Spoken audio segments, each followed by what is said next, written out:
Call the Assembly Finance Committee meeting of May 11th to order. It is Ms. Wall's birthday today. No place I'd rather be. Yeah.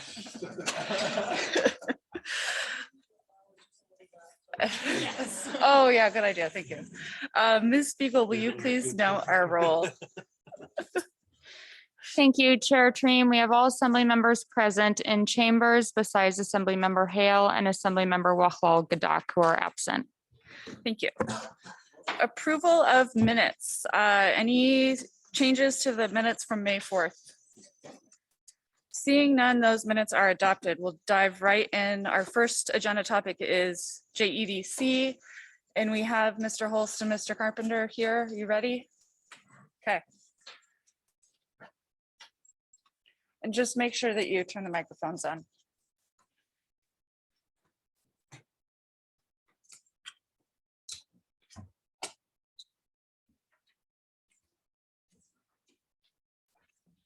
Perfect. Okay, the floor is yours. Cool. Good evening. I'm Jake Carpenter, the treasurer of the board for JEDC. I'm here this evening subbing for Garrett Schoenberger, who you may have met in the past. He's unable to attend, but he sends his regards. We know that you've got a super busy agenda tonight, so I'll be quick and I'll pass it on to Brian here in a sec. Just so we don't keep you in suspense, I'm going to say we're not going to ask for an increase in funding this year. The board at JEDC is incredibly grateful for the 35 years of support from CBJ, and we look forward to the next 35. JEDC, as you know, has an 11-member board appointed by you, the Assembly. We've got 11 seats. 4 are reserved and 7 are at large. I sit in one of those at-large roles. As a board, we oversee the operations of JEDC and their 5 areas of focus. And at this point, I will hand it to Brian to explain what those are. Great, and as I was coached that brevity is my friend tonight, I think that's a quote from the mayor. I will move to the next slide and cover each of these 5 areas, just highlight a few elements within there. So our board has identified these 5 areas of focus for the work of the Economic Development Council. One is around downtown revitalization, and we have particular interest in the Occoquan district. There's an economic argument for strong downtowns, and you'll see that in our partnerships with the Downtown Business Association in particular. We work very closely with them, but also with we have partnerships with the CBA, the Home Builder Association, and a nonprofit. Some work related to our great capital city is close coordination with the Alaska Committee. They meet monthly in the offices of JEDC. We met this morning. We just completed a survey, a satisfaction survey of legislators. We did that 4 years ago. We have a follow-up. We'll have results here in June. And an exciting initiative is that we have begun a new group called the Southeast Regional Elder Care Coalition, and that is addressing some of our workforce needs for our elder population. The second area of our focus is to strengthen key regional industries. This is the famous cluster work that you often hear JEDC talk about. It's a cluster-based approach to economic development. Basically, we just need to remember that to grow an economy, we need to bring in money from outside. It's helpful to have money circulate in our economy, but if we want to grow the economy, money needs to come from outside. Tourists need to come with their dollars in their pocket and spend those in Juneau. We need to have fish. We send that fish out, bring money in, mining, et cetera. A couple key areas that we're really excited about our 12 years of work with the Visitor Product Cluster Working Group. We're excited about a partnership with the Forest Service that they've announced, they've given us a light announcement. We anticipate we'll have a 5-year support from them. We have a matching contribution in order to get that support. Part of that match will come from support that you provide to us.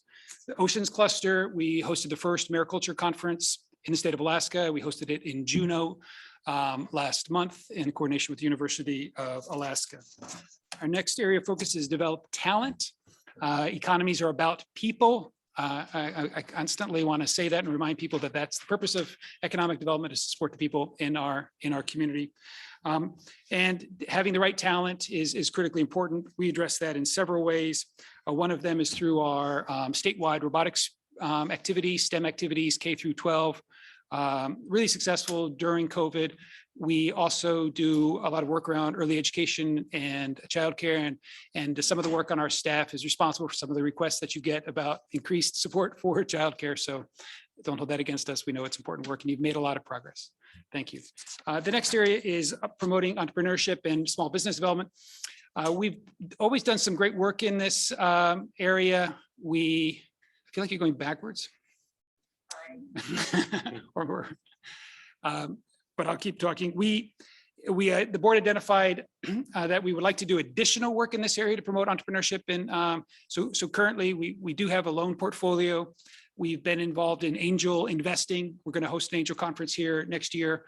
The city of Juneau, formerly through the mayor's office, through the National League of Cities, we won an award for the Kauffman Fast Track program to be able to do a pilot program. Through that those funds come to the city, but then they get passed to us. Thank you. Jeff Rogers is the manager. The mayor made the actual formal request. And as you know, we have the local frequency program. 1,500 people in Juneau have downloaded that app, and that's catching on slowly but surely.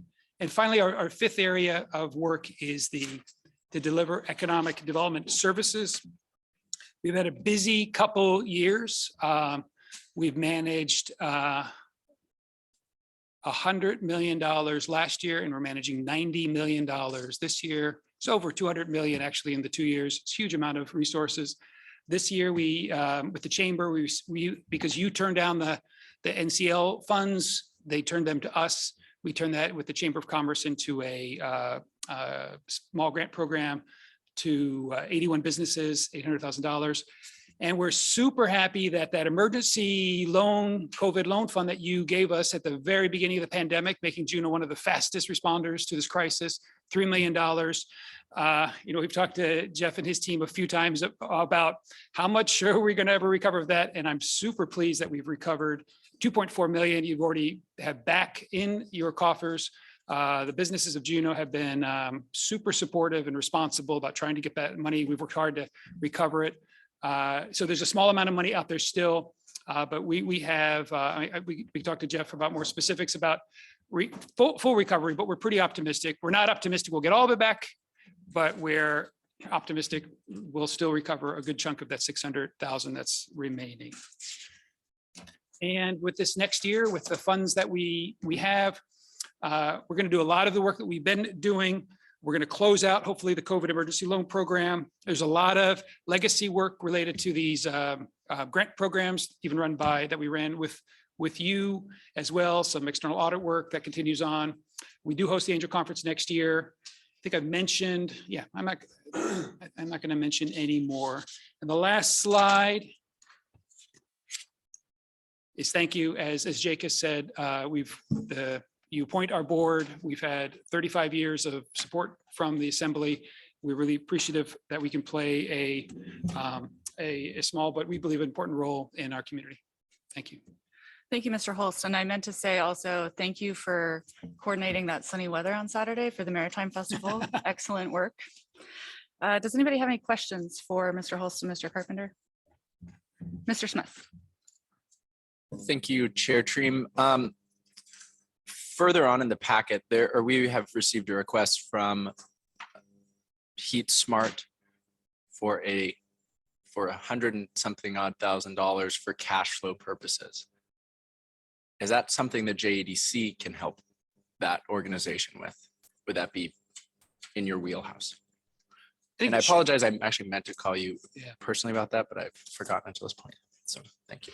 I think the short answer would be yes. I mean, I don't know the details of what they're working on. We've promoted that program and we're familiar with that program. We don't administratively have any direct relationship with that program, but we have a good team that has administrative capability if that's part of what they're looking for, or if they're just looking for cash. Mayor said looking for cash. Well, we're pretty jealous about the use of our cash, but I think it's a question we could talk about it. We do have a revolving loan fund that was endowed by the assembly to us several years ago, and there is some cash in that. So as long as we don't lose the money, we could use the money. Mayor Weldon. In a nutshell, basically, they're getting grants and they're afraid they're going to get ahead of their grants. And so they need some capital to keep their program going while they wait for the grants to backfill. That's what they're doing. Certainly. Mr. Rogers, can you help us understand the context. This request is already in the manager's proposed budget, and they are not requesting anything above that. Correct. Mayor Weldon. Thank you. Thank you, Mr. Carpenter and Mr. Holst. I move the JEDC budget and ask for unanimous consent. I see no objections, so that motion has passed. Thank you, gentlemen, for joining us tonight. Very much. Thank you. Thanks for the brevity. Okay, next will be our budget summary update. And actually, so I meant to do this at the beginning of the meeting. I'm sorry, I didn't. Looking at the agenda, because we have to make a decision on the school district budget tonight, that is a deadline that we absolutely have. I intended that to be before the decision list. So if does everybody agree with that? No? Yes, okay. Okay, so we'll do that before the decision list, but before we get to that, we'll do our budget summary update. So, Mr. Rogers. Okay, thank you, Chair Treem. So we're going to look at pages, boy, those numbers are hard to read, 52 and 53 in your packet, and I'm going to just pull up the Excel version and present it.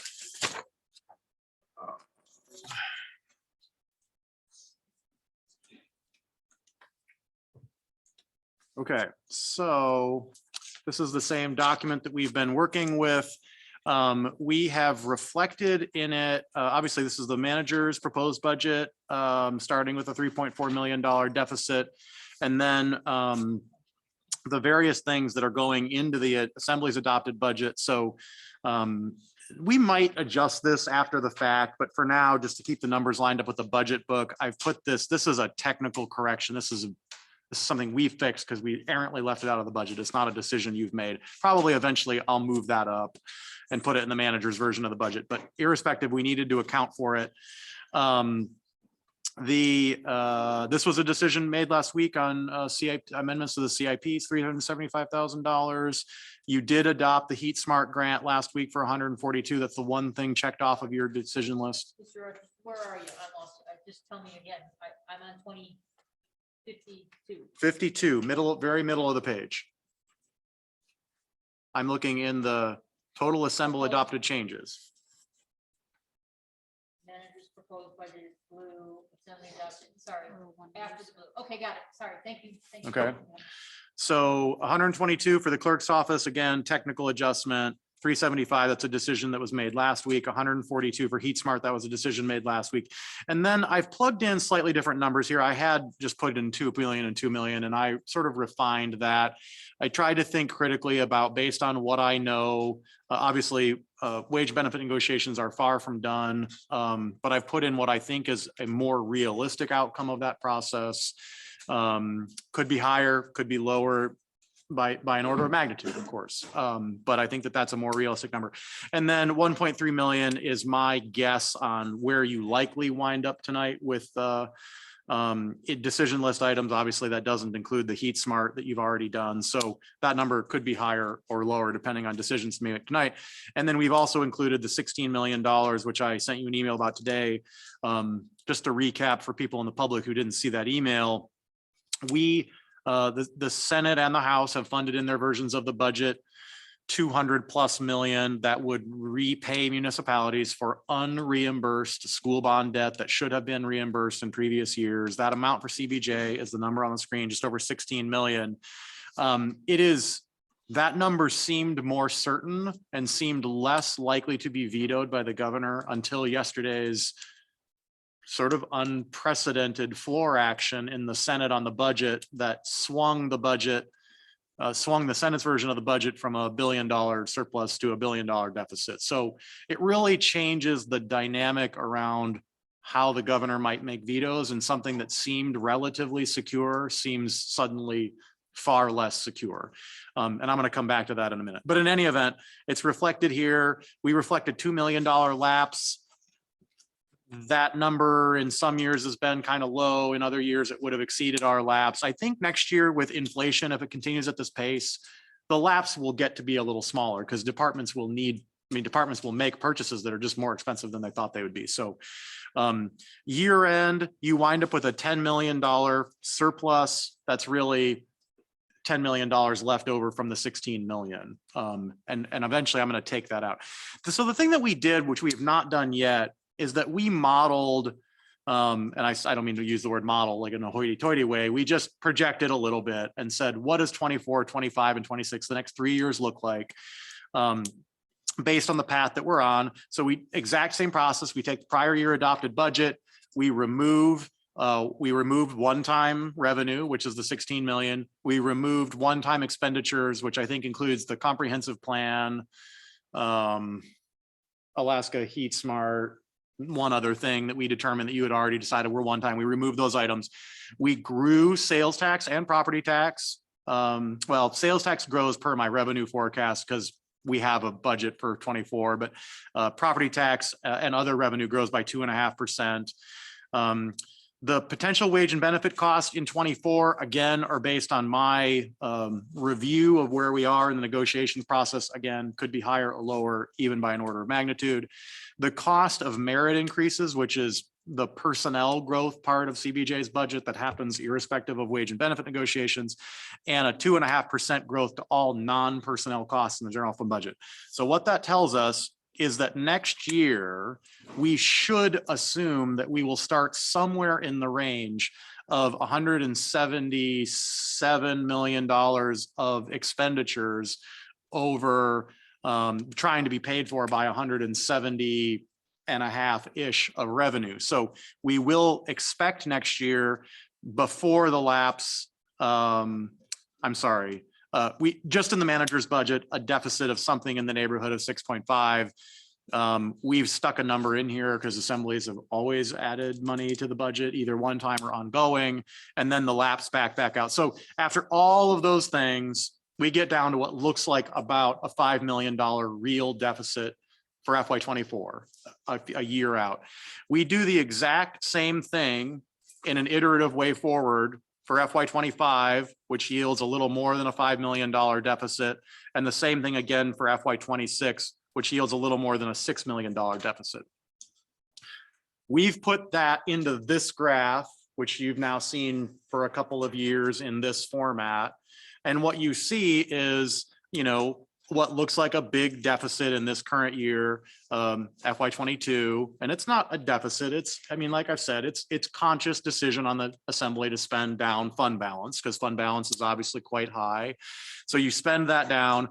Because of the 16 million, we are still forecasting what will presumptively be a $10 million-ish surplus in 23, the budget you're working on. But then once you remove all the one-time funding, and we make conservative-ish, but not crystal ball worthy forecasts of both revenue and expenditure, you're looking at a deficit every year of $5 to $6 million. That, in this circumstance, drains unrestricted fund balance to less than $5 million by the end of FY26. So if you did that and you didn't spend a penny, not a penny in a supplemental appropriation, not a penny on a project, not a penny on anything, by 26, you would be forced to do something different in 27 because you will not have enough unrestricted fund balance to continue paying for government. If you'll indulge me, I'm going to go back up here and I'm just going to work in Excel and I'm just going to delete $16 million. So this is what it looks like with $16 million from the state. And without $16 million from the state, it looks like that. And this, I cannot for some reason make this little bar turn red. Excel's confused. It wants it to be green and now it won't do anything. So, but in any event, we wind up with a roughly $6 million deficit in this year that basically just persists, but for the few things that you've done that were one time. Obviously, in that circumstance, if we didn't get the $16 million, this assembly or a future assembly would be forced to take corrective actions on the budget much sooner. And those corrective actions really are quite simple. You either have to raise revenue or you have to cut expenditure. And you can balance the budget either way. You obviously have mechanisms to raise revenue and you obviously have ways to cut the budget. So it's you know, in my email today, I said, I think you're in an unenviable position because that $16 million probably does really influence how you think about decisions today.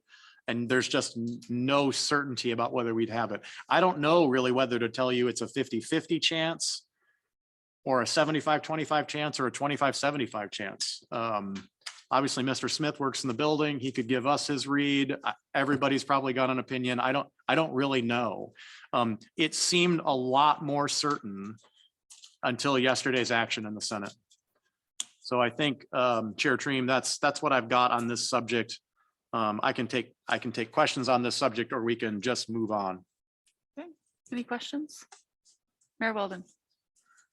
Thank you, Madam Chair. Mr. Rogers, you said you projected in FY '24 sales tax growth of 2 million and property tax growth of 1.3. How accurate do you think those are? Bob Bartholomew, bless his heart, was always very, very conservative. I'm asking you if you're trying to be a little closer than he was, or? It's a good question. So the sales tax forecast does try to anticipate that FY '24 would be mostly a fully post-pandemic economy, including summer visitation. It forecasts that we get back to something like a peak number of visitors. A $2 million growth on $55 million of sales tax in 23 would be more than 3%, but not quite 4% growth from year to year. It could exceed that, you know, really, if tourism really came back and hit 1.5, 1.6 million, and we had a really robust summer, we could exceed that, and we'll do that math next year. But part of the reason I don't want to be too aggressive is because, just to remind you, when I brought in the sales tax projection for next year the first time, you all laughed at me because it's a big number, and I think that we'll get there. But that's what's difficult about those tax forecasts, is that to get to a tax forecast that's big enough, I may have to get you to disbelieve me a little bit in order to avoid the phenomena of under projecting sales tax every year and then thinking you have a deficit and then having a surplus, which I know can also be very frustrating. And then on property tax and other property tax, I have no idea. Obviously, the value of property has grown faster than that. If the assembly wanted to target 2% property tax growth, you could just do that with the mill rate. I mean, you could, as property value grows, you can adjust the mill rate to get however much property tax you want or need to fund city services. I've got no better crystal ball than anybody else, especially once we look out a few years and we just start using a generic number like 2.5. Ms. Gladszewski. Thank you, Madam Chair. Every time we have this discussion about sales tax projections, I say the same thing, and that is, I'm more comfortable with, you said it can be very frustrating to underestimate, and I disagree with that. I would rather that than the other. I don't want a mathematical random where it's just as likely to be over as under. I personally don't want that. I would rather have it more likely to be under than over. So, because as you said, we always add money to the budget. So that's, I'll just say it again. Thank you. Mr. Smith. Thank you, Madam Chair. Mr. Rogers, just to confirm, we have about $9.5 million in pending capital projects. That's the new City Hall and IT upgrades and United Human Services Teal Street Center. And then the total amount of the current pending list is at what again? Chair Treem, about 3 million. Okay. And my number was correct on the pending capital projects. Yeah, Mr. Smith, 9.1. That's what I just. Okay. Very good. Thank you. Mayor Weldon. Thank you. And then just one more question. On this property tax growth, and in fact, this whole budget, that's on a 10.66 mill rate, which is 0.1 increase from our mill rate that we had. Correct. Ms. Hughes-Candies. Thank you, Madam Chair. Just to follow up to Mr. Smith's, making sure you had the numbers right. when you show us a picture without the 16 million, are the pending capital items being represented? Yeah, are being represented? Yes or no? They are. Yes, so the pending capital items, including new city hall, IT upgrades and Teal Street, those are already represented as part of your action on the 22 budget. I know you haven't done those, we've marked them as pending, but because those have been introduced and they're under consideration, we've reserved that funding. So yes, for example, just to be direct, if you said, we're not going to do those things, it would add that money back to fund balance. Great, thank you. Yep. I have two things. I have a follow-up to Mayor Walden's question. It's a question I've been meaning to ask Mr. Barr. Do you have a sense of how full the ships have been so far that have come to Juneau? Thank you, Madam Chair. I might look to Mr. Watt to see if he has more current information than I do. But last I heard, ships were still in the slightly more than half range, but I don't have more detail than that. Okay. Mr. Watt, did you want to add anything to that? Thank you, Chair. That's about what I've been hearing, maybe slightly more bullish than we projected, but I don't have any good data to really back that up. It's pretty anecdotal at this point. Okay. And then when we see projections of passenger numbers, that's always the capacity, right? Is my understanding that correctly? If I see a number in the newspaper or something, that's typically what the capacity of the ship is. We don't have kind of market information. Does that make sense? Chair Trim. Yeah, Mr. Watt. Chair Trim, that's correct. So what gets published in the cruise line agency's schedule is the lower berth capacity of the ships. So everything that you see is the full capacity on the schedules. Thank you. And then I just wanted to add on Ms. Gladaszewski's point. I only recently realized I apparently have strong feelings on this topic that I didn't know, and I am on the opposite side of the spectrum of Ms. Gladaszewski, and I feel like we should be as honest with ourselves as possible. In my own personal budget, if I had somebody running that, I would definitely want them to tell me I have less money than I did, but I think because we're a public entity, I lean more towards the side of being kind of as accurate as we think we can be. So I think that's a discussion maybe, or a topic that we're not entirely all in agreement on. But okay, any more questions for Mr. Rogers? Okay, I see none. So we will move on, not to the decision list, but to the school district budget for action. We have Ms. Olin, Dr. Weiss, Dr. Siddon.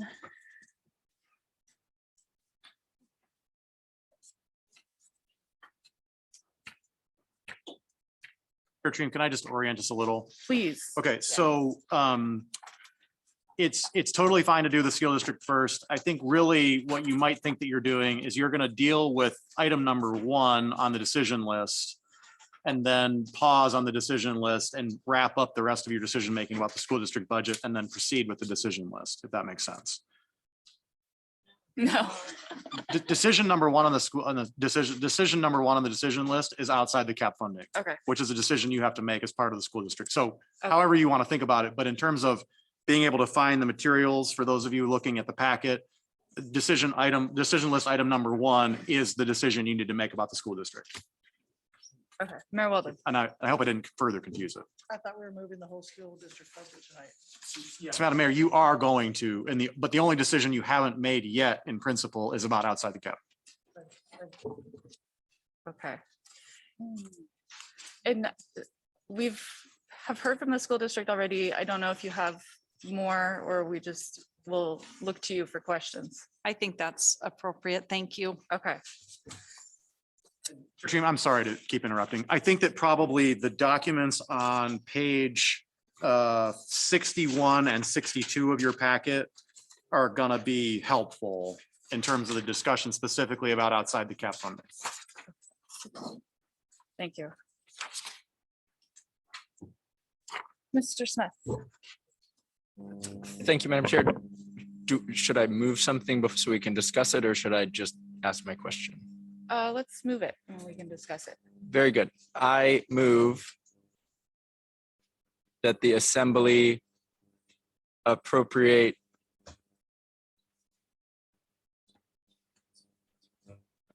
well, no, I move that the Assembly appropriate the school district outside the cap funding for $157,700. And then I have a question.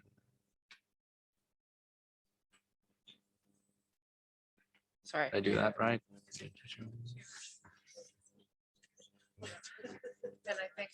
That's the difference. Do you want to move? Very the- good. Maybe I should just ask, I remove my motion.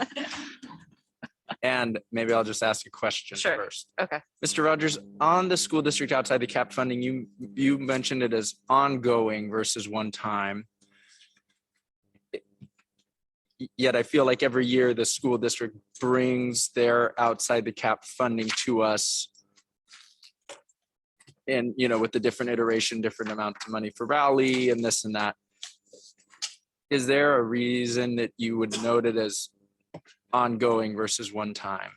Yeah, Chair Stream, this question came up earlier today and I think I can answer it. So if you look at page 107 of your budget book, what you will see is that the manager's approach every year with the school district in constructing the manager's budget, page 107, if you're grabbing your books. The manager's approach every year with the school district budget is to put into the manager's budget the school district's entire request up to the cap, and then also to add their outside the cap request up to last year's awarded amount. So then the school district comes forward and says that they want some additional amount.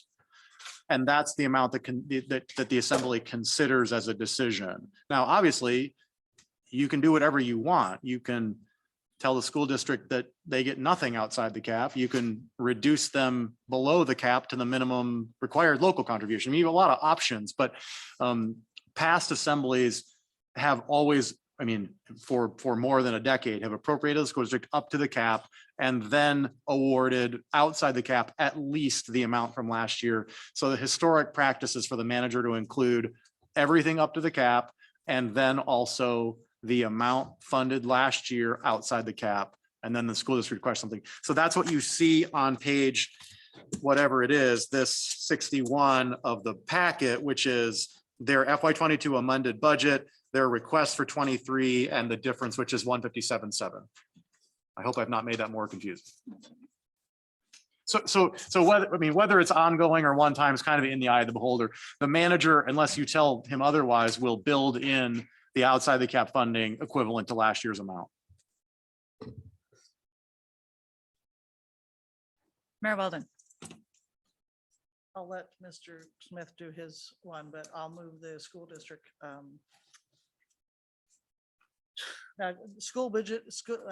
I'll move the school district's budget as presented and ask for unanimous consent. That is not outside the cap, it's just the budget. Ms. Gladszewski. Just to be clear, it is some outside the cap, right? Can you name the number that you're moving? So I'm clear. Didn't we already move that part out of the finance No, we committee? just, I gave them their minimum amount we were given as far as. Oh, okay. So I couldn't tell you the number, but as presented in our book, except for the outside the cap. Unless Ms. Weiss, you have a number, but it's hard to do with the expenditures and the revenue. So I would just say as presented. On page 107. As on page 107, not dealing with outside the cap, because that's going to be our next decision. Okay. Mr. If I made that completely clear. Yeah, the 30,766,200 would be everything. General operation and outside the cap. So that's. I'm just moving the budget, not including the outside the cap, because that's a decision that needs to still be discussed. Okay. Sorry, could Mr. Rogers tell me the number? This is complicated.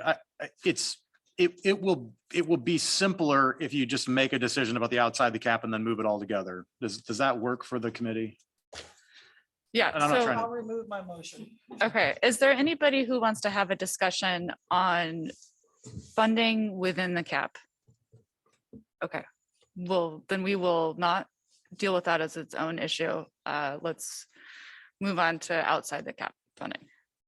Okay, I will move outside the school districts outside the cap funding request of $2,270,000. But I would like to amend that.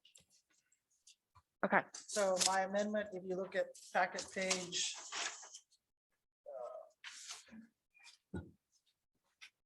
63, and that has to do with the letter from Ken Brown, the wrestling coach at Floyd Dryden Middle School, is a request for wrestling match between Floyd Dryden and Zonta Kahini. They need 4 mats. They cost $20,000 per mat, which includes $5,000 of shipping. So I would add $80,000 as a one-time funding to replace the wrestling mats, as they haven't been replaced in over 20 years. And one of them was a factory reject. okay, so the motion on the floor is the mayor's amendment, which is $80,000 for wrestling mats. Ms. Wall. Thank you, Madam Chair. I'll object for a question. I'm curious why this wasn't included as part of the original request, and has the board reviewed this? How does this fit into the board's process of coming up with their funding requests? Thank you. How about I start and then Dr. Weiss can finish, because I started the conversation. So as people know, I'm tied to the wrestling world, and I was just having a conversation with Coach Brown, and we were talking about the wrestling mats, and he said they were in need of it. And I said, well, send me a letter, and he didn't get it to me very timely. And by that time, they had already done their outside their cap requests. And so I checked with Dr. Weiss and said, are you okay with this? And she sent it to you guys saying that they were okay with it, and I'll let her catch up from Okay. there. But that's why turn on outside the thing. His initial request was just to be able to fundraise, but after seeing the price tag, I knew that they weren't going to be able to fundraise $80,000. Okay. And Dr. Weiss or Dr. Siddon, if you want to address the thought process. Sure. Thank you, Chair. Yes, Mayor Weldon captured that very well. The initial request came towards me around fundraising, and the dollar amount was very high. And so in the process of having that discussion and late, we were already through our budgeting process and our proposal to you. These mats are, as Mayor Weldon said, incredibly old, and they are used for wrestling. They're also used for cheer because we have to have mats when we do our stunting practice and PE in certain areas. And so they're multi-use, primarily wrestling, but they are used for a couple of different activities. And definitely at that point, where safety is concerned with the quality of these mats. So we support that request. We just didn't get the request in a timely way for our budgeting process. Ms. Wall. Thank you, Madam Chair. Just a follow-up. Did the school board review the request as well? I informed them of this request, literally came within the last few days. And so I informed them of the request and let them know that I was supportive of that. But again, we are already completely through our budgeting process. And we actually have needs at the high school as well. We only have wrestling at one of our high schools now. For cost saving measures, we've combined our wrestling team in addition to several other teams. But we feel like this is the best starting point because we do have really high volume wrestling programs at both middle schools. It's incredible the number of students we have participate. And then this allows us to begin working on a high school solution. So that's kind of where we were in terms of our process and the need. Ms. Hughes-Scandies and then Mayor Weldon. Thank you, Madam Chair. I don't have a question at this point that answers that. But I do have an objection to the amendment if we're done with questions. Mayor Weldon and then Mr. Bryson. Actually, I didn't have a question. I was just going to add on. One of the reasons that I'm supporting this is wrestling as a sport hits all incomes of all the kids, and it's probably one of the cheapest sports for low-income kids to do. And when my children were involved with it, one was involved very short, but the other one did very well in it. And it's just a good sport for everybody because all it costs is the shoes, and often the shoes are donated by the school. Mr. Bryson. Thank you, Madam Chair. I too have had both my son and one of my daughters wrestled and have participated on these very mats and wrestled for Coach Brown. So I definitely understand the need of these new mats. My only question is, since we are in a little bit of a budget crunch, would there be any way that we could buy maybe one or two of the mats this year and then one or two of the mats next year? And maybe do we have to buy them all in 1 year? If we're carving out nickels here, could we buy them like 4 things 4 years in a row?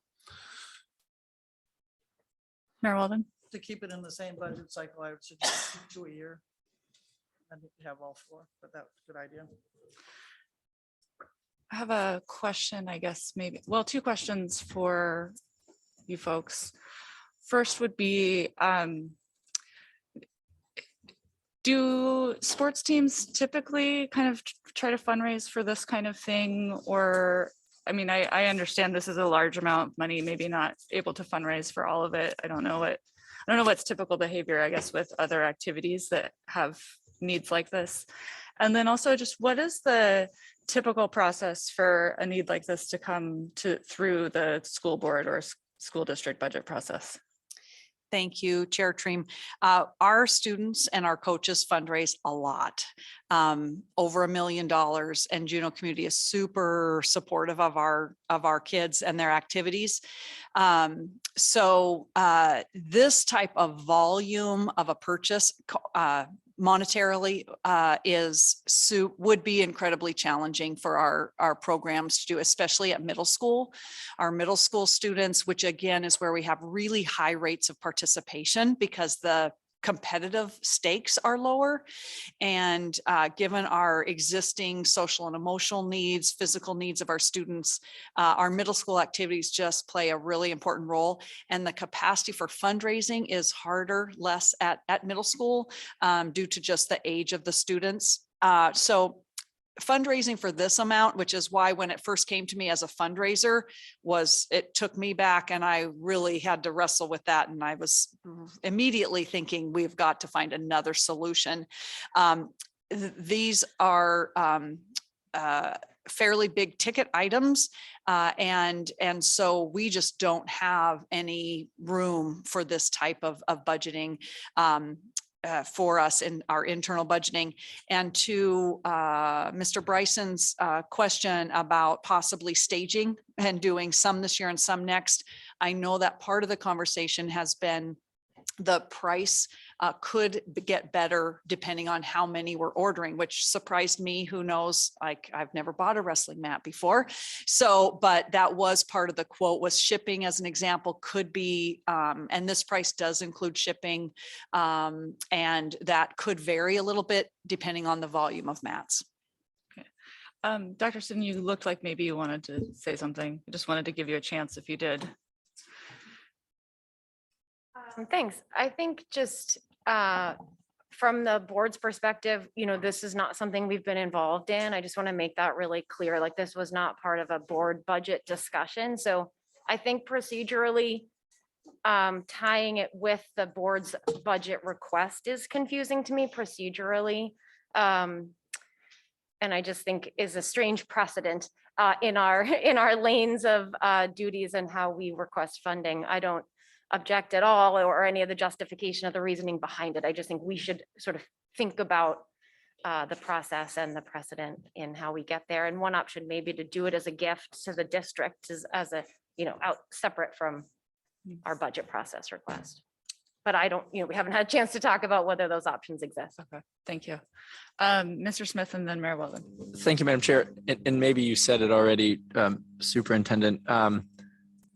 These mats were not, maybe I should ask a question. These mats were these mats on any of your CIP equipment, whatever list? Were they at all in a plan to fund at some point there? It was just, No, okay. no, we really don't have a very good system for some of these major replenishment, replacement equipment pieces for some of those activities that have it. We don't have a lot of them. And with our budget constraints that we've had, we haven't really been out soliciting purchases. And this is a unique, high cost equipment for a sport that's low cost for participants. It would be similar to if we were running a gymnastics program and we needed beams and bars and those sorts of things.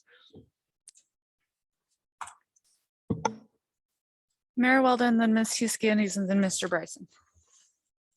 Thank you. And just to kind of answer Mr. Smith's question, when I was looking to find a place to put this $80,000, actually staff recommended I attach it to the outside of the cap rather than just putting a separate line item for our decision list. So that's why it's there.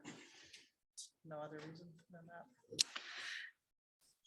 Ms. Huskinis. Okay. Oh, Mr. Bryson. Thank you, Madam Chair. Another similar product has come up, and I don't know how many of you've gotten phone calls. I've been approached by a group that wants to install AstroTurf on the Adair Kennedy Field, and they have a price tag of $3.5 million.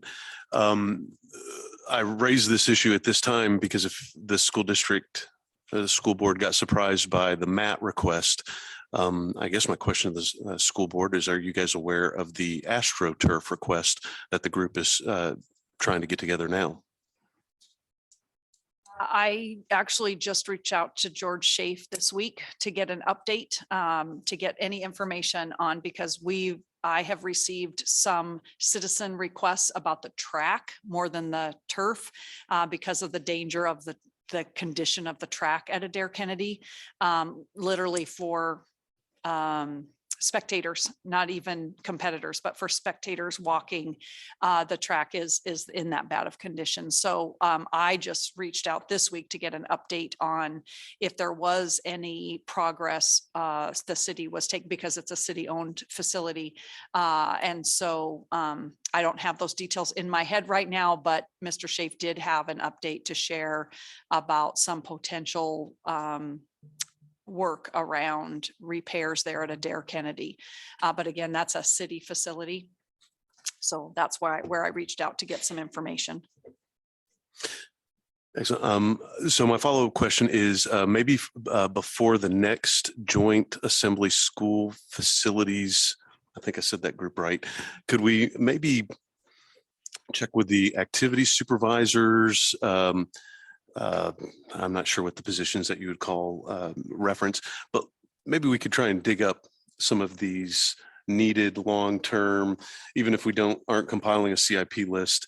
If we have items for the school district like wrestling mats or AstroTurf fields, we should have maybe a short list of that, so that way this doesn't surprise us all and we can have things more on a bureaucratic method.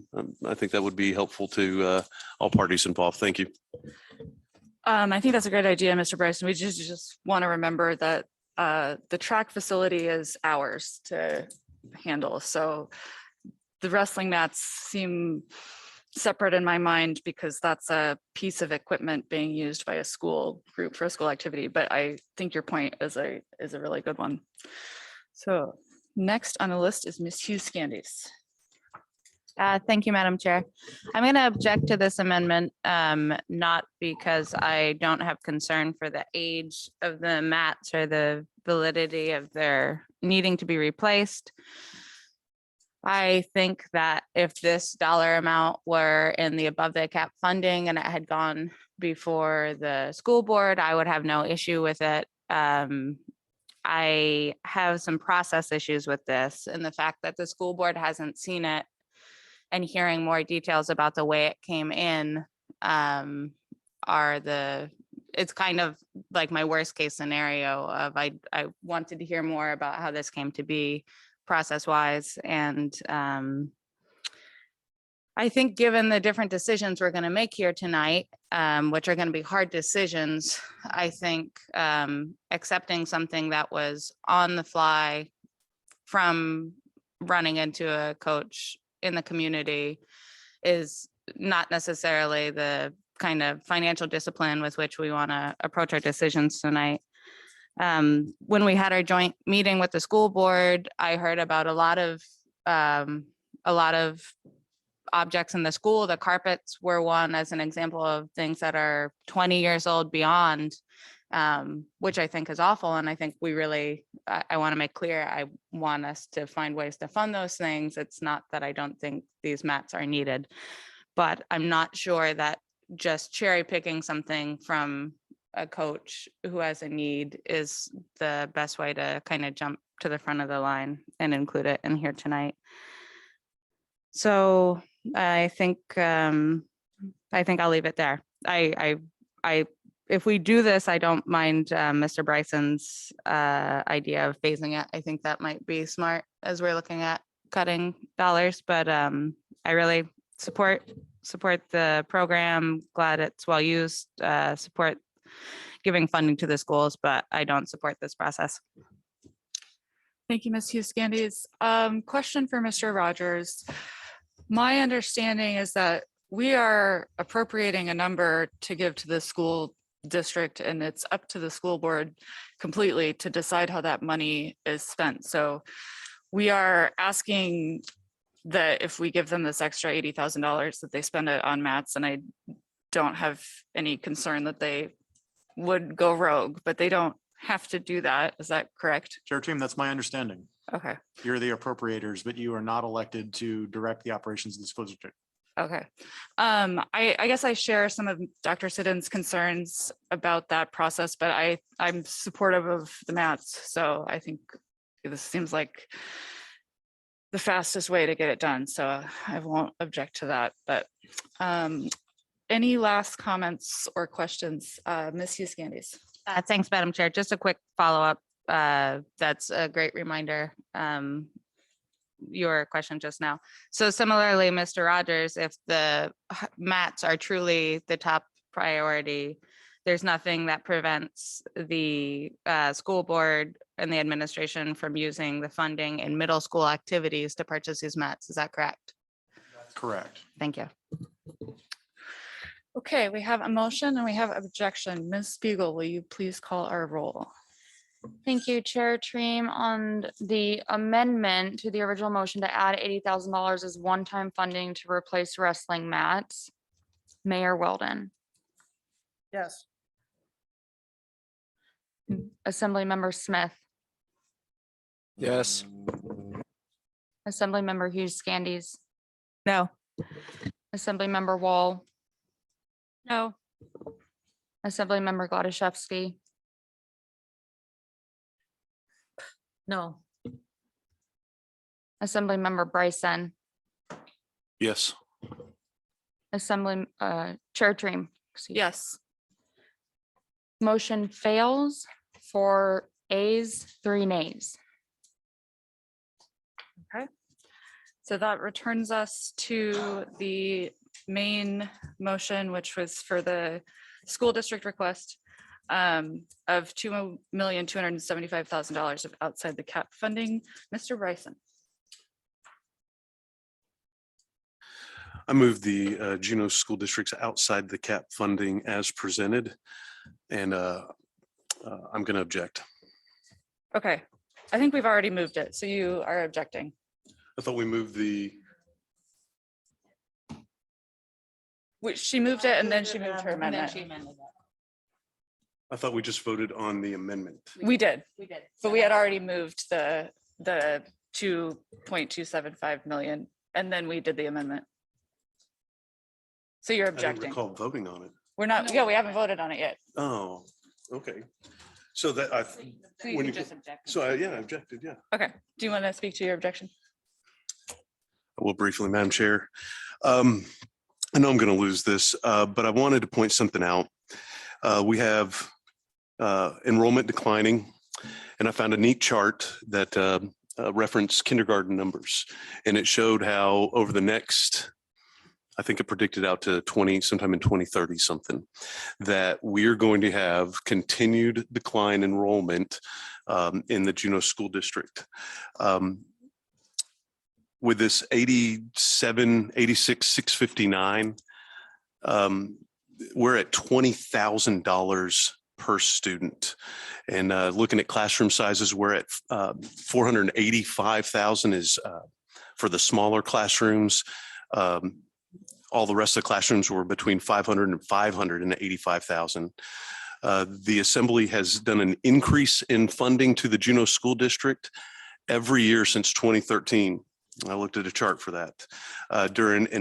With declining enrollment, we still have higher facility costs. So we're now actually spending less money per kid on actual education because of the higher cost of facility costs and declining enrollment. I have warned the school district about using the just give us all the money, just give us everything that we're entitled to, because eventually we're going to have a year that doesn't have a $16 million grant or $53 million. We are going to run out of money to continue to increase the school district's budget. And so if next year you guys come and then the only answer is just give us more money, eventually we're going to run into an issue. Mayor Weldon. Is Mr. Bryson speaking to the outside the cap funding we're talking about now? Yes, ma'am. All right, so I'll leave it at that. Sorry to interrupt you, Mr. Bryson. I thought you were talking to their school district budget. I'll leave it at that. Thank you very much, Madam Mayor. Thank you, Mr. Bryson. We have a motion, we have objection. Is there anybody else who wishes to discuss this or ask any questions before we take our vote? Okay. Going once, going twice. Okay, Ms. Beagle, will you please call our roll? Thank you, Chair Treem. To move the school districts outside the cap funding request of $2,275,000. Mayor Weldon. Yes. Assemblymember Wall. Yes. Assemblymember Hughes Scandies. Yes. Assemblymember Gladishevsky. Yes. Assemblymember Bryson. No. Assemblymember Smith. Yes. Chair Treem. Yes. Motion passes 6 ayes, 1 nay. Okay, that takes care of Chair item Treem. D. I think probably the appropriate thing for the committee to do now is to move the ordinance Oh, yeah. to the full assembly. So it's on the fourth to last page of your budget book. It is 2022-07. And if you just move it as amended by the committee, we will do the math. Okay, Mayor Weldon. I move the school district budgets by ordinance 2022-7 07. as amended to the full assembly. I see no objection. That motion passes. How do we feel about a break? Okay, break time. Before we move on, Mr. Rogers has something. Thank you. So Chair Treem, under the budget update, the budget summary update, agenda topic B, I intended to go over what's on page 56 of your packet, which is continued in a memo on page 57 and 58. So obviously things evolve between the time that the manager creates the budget and this time of the year. We've pondered doing these as either FY22 or FY23 supplementals, and instead we think it just makes sense to incorporate them now into the budget as amendments that are recommended by staff. Neither of them have any impact on general funds, so we'll just start there. No impact on general funds in 23 or beyond. The first one of those is the police department has been for many years planning to replace its E911 system. That was actually in their fleet reserve schedule to replace in FY24. They now see an advantage to move that up to FY23. E911 is largely funded by a surcharge on phones. So there is money that goes into their fleet reserve account for this purpose. This is long planned. Mr. Barr, Deputy Manager Barr is the right person to ask questions about that. And then second to that is an amendment to the capital budget. The wastewater treatment plants have figured out that crushing the biosolids would save them in shipping costs. So this is a $2.5 million appropriation from wastewater funds to purchase and install a biosolids crusher, which will reduce their operating costs. And Chief Engineer Bohan is here to answer questions if there are any about that. And then there is a 2-page memo on pages 58 in your packet from Deputy Director Koch and Superintendent McGuire. So I think probably the Assembly should indicate by motion that you're approving of these two amendments recommended by staff. Thank you, Mr. Rogers. Mayor Weldon. Thank you. I don't think we need to move these, correct? We just thank you for your time. Madam Mayor, it probably is just good for our own procedure for you to move them so that we can say we've done that. Thank you, Mr. Finance Director. I move the police E911 system replacement from the equipment reserve fund balance of $810,000 and the wastewater biosolid solution 2.5 million from the wastewater fund balance. Okay. I see no objection. That motion passes. We'll go back to where we were on the agenda, which is the fun part, the decision list. Mr. Rogers. Thank you, Chair Treem. So I think we're on item number 2 on the decision list. This is 102,200 that would fund an additional 1.78 positions or FTEs, one full-time position, 2 part-time positions for the youth shelter. There is information on pages 64 and 65 of your packet. 64 is a memo from Director Schaaf that has numbers of clients using the youth shelter and some information about costs. And then 65 is a financial table that just shows you what has happened so far financially in FY21, FY22, our current year, and then looking forward several years, trying to give you a good sense of what we've been so far able to fund with grants, where we think it might go, trying to give you as clear view as possible of how much the youth shelter will cost over time as it becomes fully implemented. Thank you, Mr. Rogers. And we do have Mr. Schaaf and Ms. Nigro here tonight if there are any questions on this one.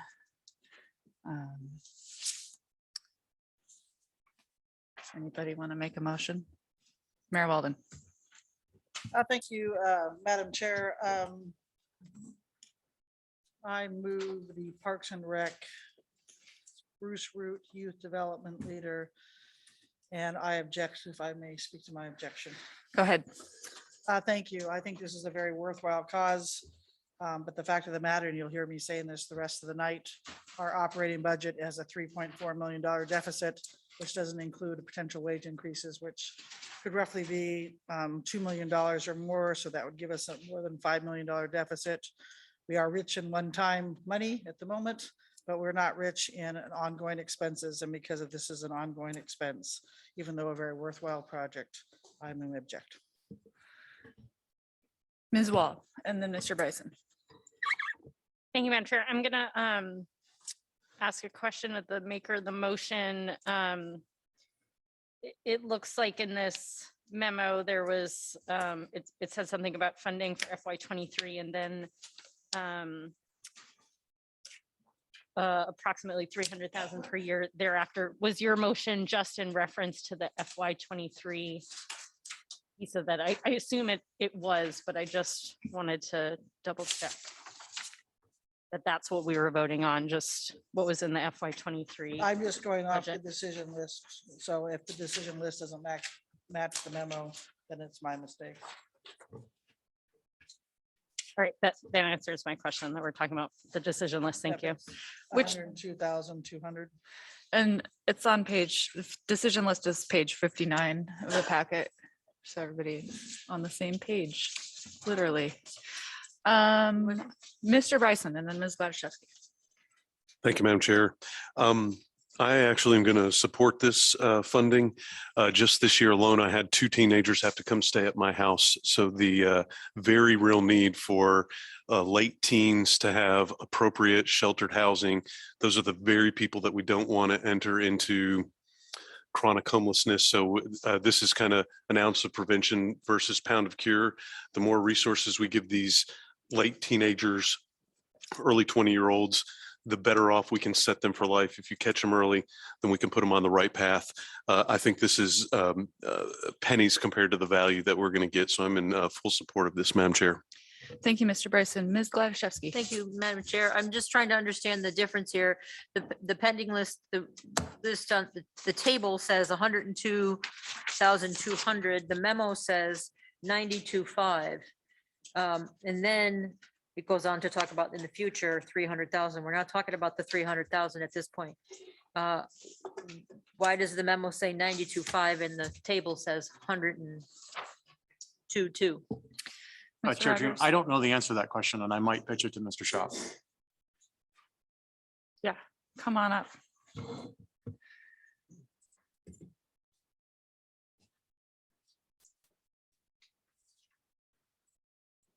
Thank you for the question. So the memo reflects the information that we use to prepare the budget. The increment is not included in that budget request because it has not yet been approved by the Assembly. So the $92,500 reflects general fund support that we're requesting in our FY23 budget request for the shelter. The $300,000 is what we project would be needed in subsequent years based on the grants we anticipate receiving. Separately, there's an increment request to add additional staff to operate the facility, and that's what's on the decision list of $157,700. So, Mr. Chef, can I follow up? Because now you've sent another number. Yeah. So, okay, 92, the 92.5 is already in your budget? Is that what you're saying? Oh, sorry, 102. Sorry, I was looking at the wrong line. Correct, yes. 92.5 is you already have, We have included in our budget request. and that's already in the manager's budget. Correct. So, okay, so the memo is not about the increment, which is 102.2. Correct. So there is actually a separate increment request, a separate description of what that increment is for. The memo that we provided to you tonight was directly in response to questions about metrics at the facility in its first year of operations and the costs. I apologize for the lack of clarity on that.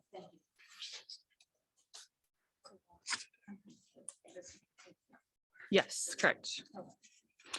92,500 is already included in the manager's proposed budget. They are, yeah, just making sure I understand too. 102,200 is for these positions. That's an additional request. Okay. Ms. Hughes. Thank you, Madam Chair. Mr. Schaaf, just I want to make sure I'm clear because now I'm feeling muddled where I thought I got it and it's not your fault. It's because I don't have the other memo in front of me. So currently, I'm trying to reconcile the jumping up to 300,000. So with this, is that if you are at 92.5 and you're requesting 102, I don't get there. So could you talk about that a little bit? Thank you for the question through the chair. I may have to ask for some assistance from Ms. Nigro on the specifics of that, but generally what I can tell you is that a lot of it has to do with just how we've been billing and being reimbursed through these grants. So since the facility has opened, it has essentially been paid for entirely out of grants, and we haven't used any general fund to support the operations. These grants are going to start to some of the grants, there's a large funding mix. So we have some federal grants, we have state grants, we have private funding. Some of those grants will ebb and flow, some will go away, other grants may come in. So based on what we believe the grants are going to look like going forward, that's where you get the additional general fund support required in those future years. For what it's worth, though, we won't know exactly what the grant awards are going to be until we do get into closer to those fiscal years. So to restate that, based on where you think the grants are going, this is when you're projecting ahead, you'll need increased general fund support because you anticipate less grant funding support, correct? Yes. In a nutshell, without being super specific. Okay, thank you. Chair Treem, I might just note that this table that's in your packet is reflective of the budget for the youth shelter without this increment. So what's described here is a potential glide path based on a lot of uncertainty about grants, but that would require the Parks and Rec Department, and obviously it fits in with Zach Gordon, so it's in a budget component that's a little bigger than what you're seeing isolated, would be about $105,000. And that may vary from Mr. Schaaf's numbers a little bit, but that's because the grants and the expenditures are uncertain. But that amount will grow slowly up to what we think FY26 to about 300,000 total at some point, based on what we think happens with grants over time. If you approve this increment, it will add 102.2 of general funds to those totals going forward. And obviously, Mr. Schaaf and I will need to come back to you every year with an additional request as we lose those grants or as we get new ones. I mean, that can go that way too. But so there will be a path where we need to accommodate declining grant funding for the youth shelter with additional general funds. But we're just trying to be as transparent as possible today about what we think that is. Okay. Thank you, Mr. Rogers. Any more questions or discussions on this item? Ms. Spiegel, will you please call our roll? Thank you, Chair Treem. On the motion to move the Parks and Rec Spruce Root Youth Development Leader Increment Request. Mayor Weldon. No. Assemblymember Smith. Yes. Assemblymember Hughes Scandies. Yes. Assemblymember Wall. Yes. Assemblymember Gladishevsky. Yes. Assemblymember Bryson. Yes. Chair Treem. Yes. Motion passes 6 ayes, 1 nay. Okay, thank you. That brings us to number 3 on the decision list, Parks and Rec Diamond Park Fieldhouse Coordinator 1 position. Mayor Walden. Thank you, Madam Chair. You can just pick on me all night. So I move the Parks and Rec Diamond Park Fieldhouse Recreation Coordinator. And again, I will object. Every time we move something that's ongoing, we need to have a revenue base. So I don't hear anybody offering revenue bases or taking anything out of our budget. Thank you, Mayor Weldon. Any questions or discussion on this one? Nope, we can just go. Oh, yeah, go for it. We can keep rolling down the line. I was Okay. just going to join the mayor in her objection. Again, not because it's not worthy, but because of our financial situation and it is an ongoing cost. Ms. Spiegel. Thank you, Chair Treem, on the motion to move the Parks and Rec Diamond Park Fieldhouse Recreation Coordinator increment request. Mayor Weldon. No. Assemblymember Wall. No. Assemblymember Bryson. No. Assemblymember Hughes Scandies. No. Assemblymember Smith. Yes. Assemblymember Gladishevsky. No. Chair Treem. Yes. Motion fails, 2 ayes, 5 nays. Okay, item 4, warming shelter contract increase 6-month operating period instead of 5-month, coincides with annual closing date of Mill Campground.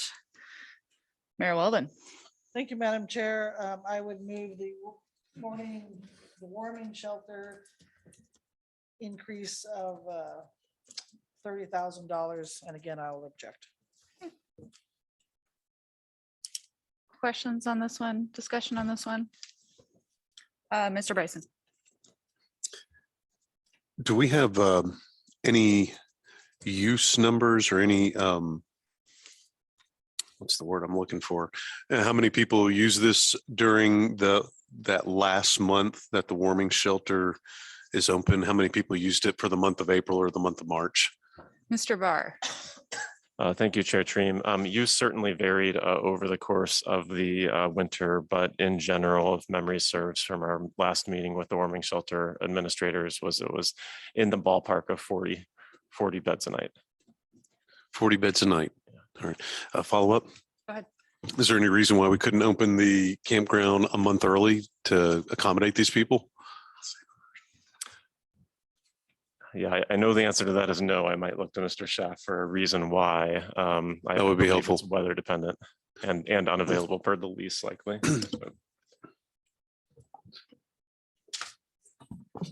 Through the chair, that's a good question. We do get it pretty much every year. The main reasons are the ground conditions up there. It's all on soil. It's not paved, so we're not able to plow it. It also gets very muddy as it breaks up. And we don't have the staff to service the campground until our seasonal staff come on board later on in the month of April.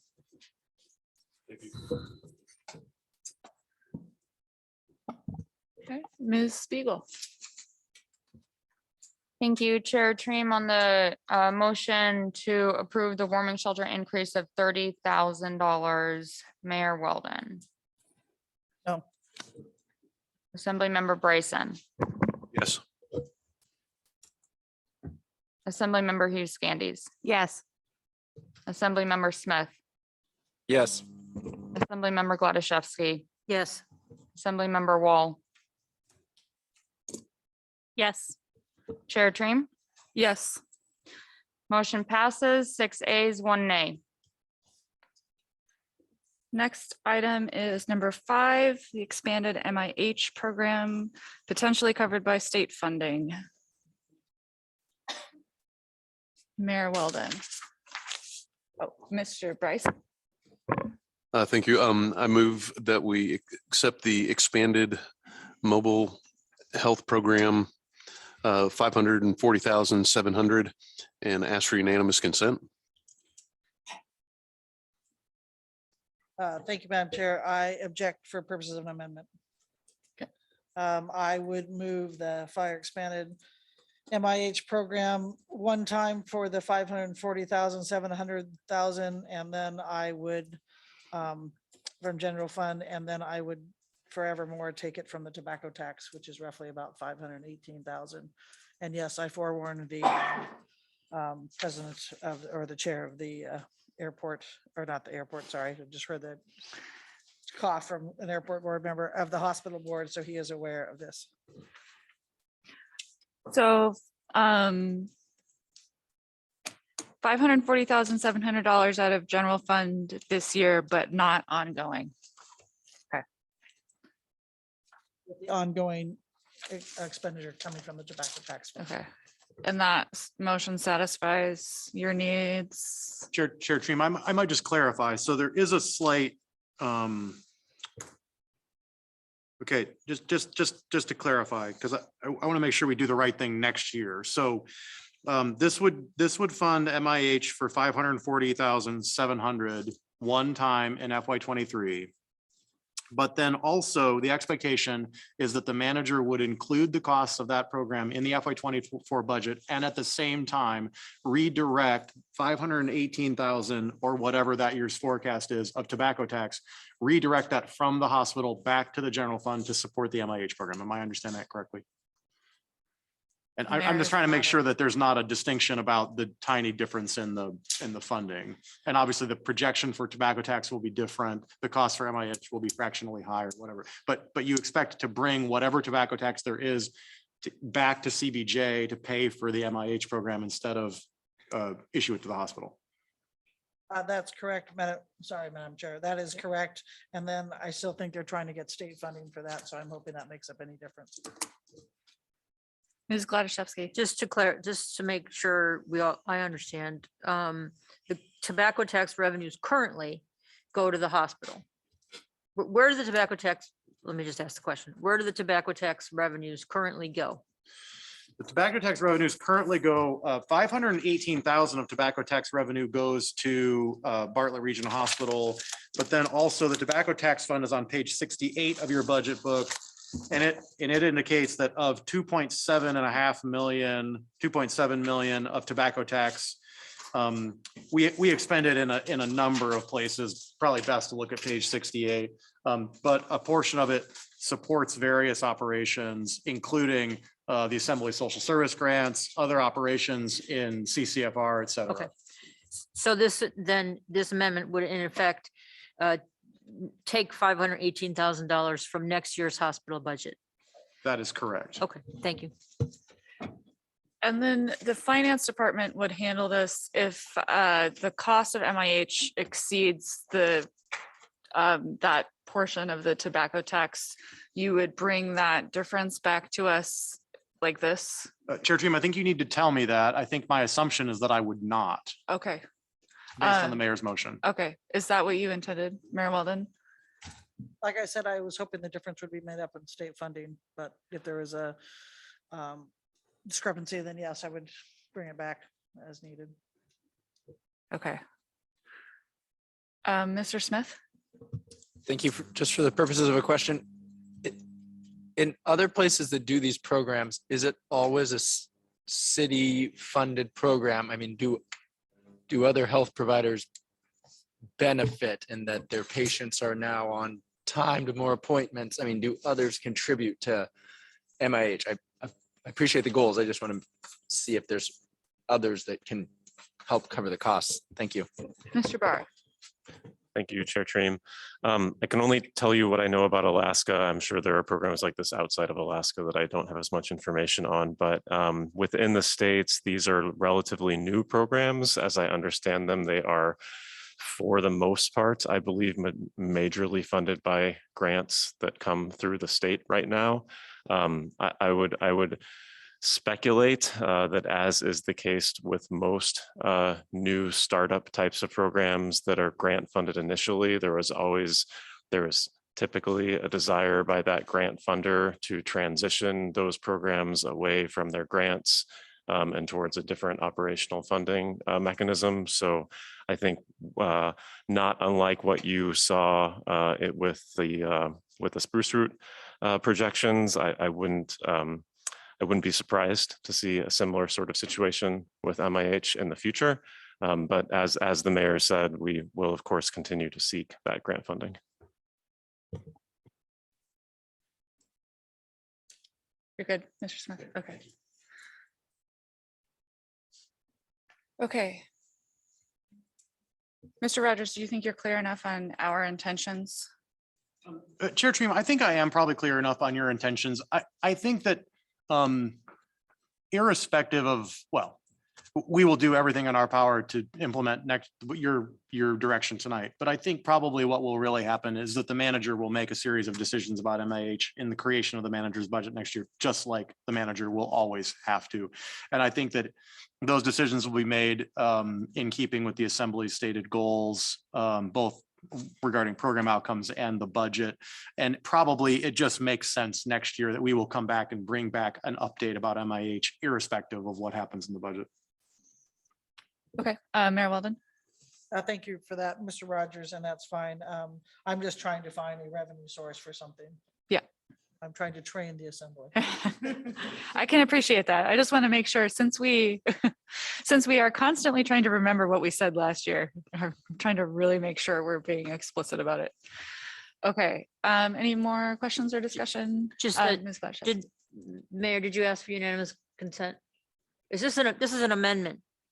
No, it's not Correct. really. You're just making the motion. Okay, never mind. I don't object. Okay. Okay, I see no objection. So that was an amendment. The amendment passes with no objection. I guess then that brings us to the motion, which essentially is the same content of the mayor's amendment. So any objection to the main motion? Okay, seeing none, that motion passes. And we are on to number 6, Eagle Crest General Fund Support for Pay Plan Adjustment. Mayor Walden. Thank you. So I move Eagle Crest General Fund Support for Pay Plan Adjustment of $210,000 and do not object. For this Oh, one- Mayor Walden, your microphone is not on. Sorry. I move Eagle Crest General Fund Support to pay plan adjustment of $210,000. And I object, not so much that it's ongoing and not so much that they don't think they need money, but I think the board and the Eagle Crest manager need to get together with the HR and figure out a little bit better plan than little, not to offend anybody, but shooting from the hip, coming up with these designations. Okay, any discussion on this one? Mr. Bryson. I wonder if we could solve that by making this 210 a one-time, giving the Eagle Crest manager and board an opportunity to correct it, Madam Mayor. Just a suggestion. Thank you. I appreciate the question, Mr. Bryson, but how do you give somebody a raise and then take it away while you figure it out? So it's easier to figure out their rates and their steps and then go from there rather than to try and give somebody something and then take it away. Ms. Gladysevsky. Just a question. The mayor's suggesting that we don't really know what possibly what the number is. Is that part of your objection? No, I'm just trying to go along with Mr. Bryson's. We could give them money for a year and they figure it out with how they're going to get it next year, not assuming that they're going to get it from us. Or My do you- understanding, and either Mr. Scanlon or Mr. Rogers can correct me if I'm wrong, of the $875,000 in the manager's budget, I believe that's a 7% pay increase. And the Mr. 210 is a 14% increase. And so I'm saying, I would like to see a plan of why they're increasing and across the board instead of looking at different raises and steps. And Mr. Watt has his hand raised. Go ahead, Mr. Watt.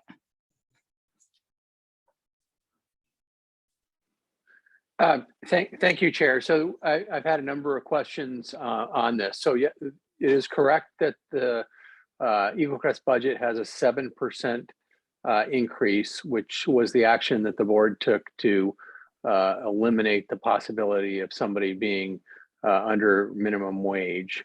The proposal on the decision list is for an additional 22% increase. So you have several options on this.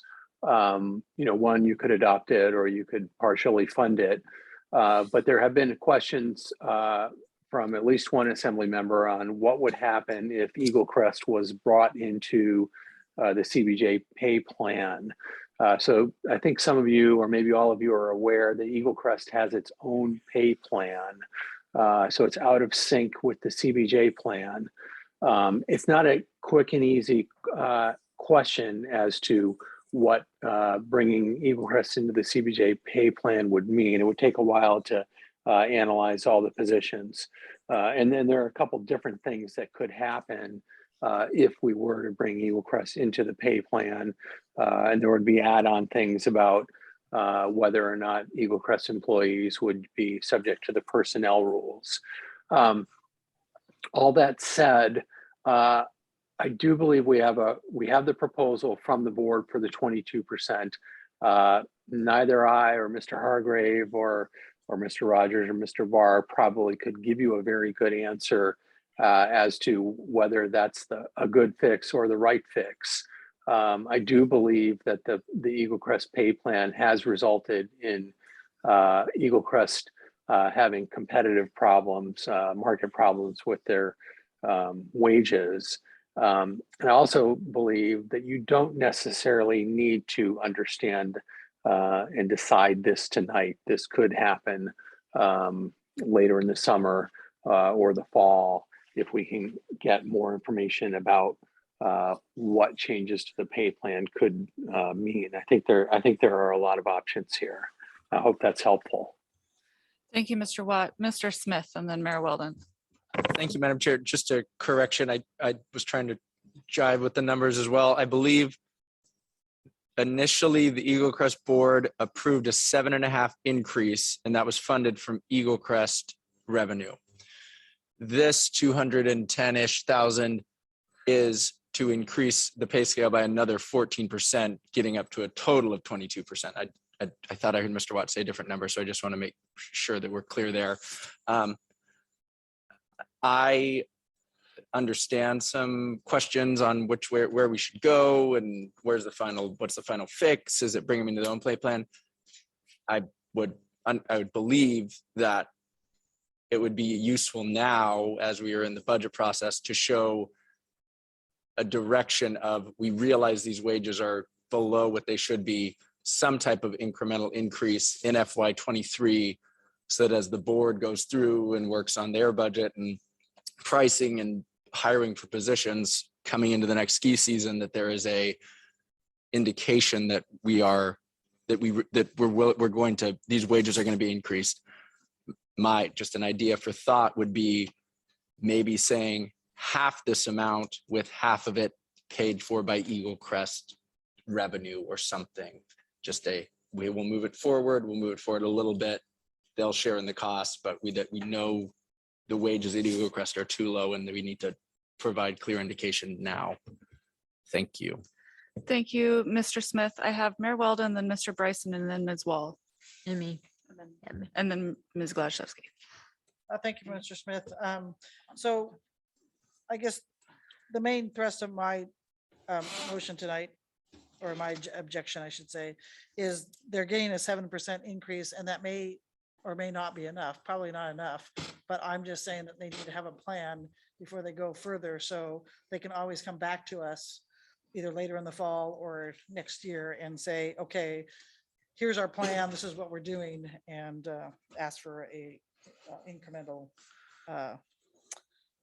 increase then. However, it's the same thing I said to Mr. Bryson. It's hard to give somebody a raise and then just say,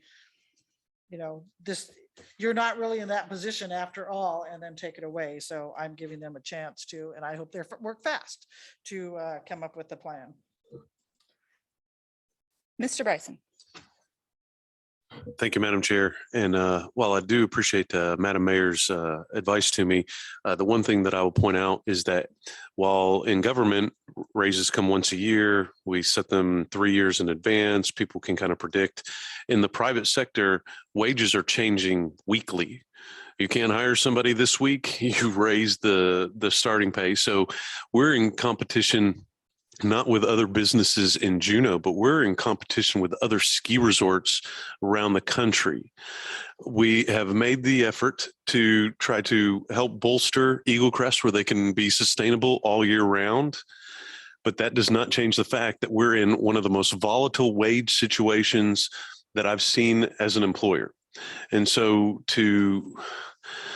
I understand what the mayor's saying. We're not guaranteeing their revenue for next year, but we are setting Eagle Crest up for success so that the revenue can continue to increase. That's why I would advocate for keeping our staff on, paying our staff right. If at the very least we don't have turnover costs and we can operate using the same staff, we can keep costs as low as possible. This is an ounce of prevention versus a pound of cure again. I'm going to support this because I think it saves us money in the long run. Thank you for the time. Thank you, Mr. Bryson. Ms. Wall. Thank you, thank you, Madam Chair. I'm in agreement with Mr. Smith's idea, so I will make a motion make a motion to amend the mayor's motion to change the support amount from 210 to 105. And I think Mr. Smith spoke to this, but I think this provides some direction to the board that we're interested in seeing these wages increase, but we want to see a plan both in how those wages are being increased and also the opportunities for users to bear some of this increase through increased prices, et cetera.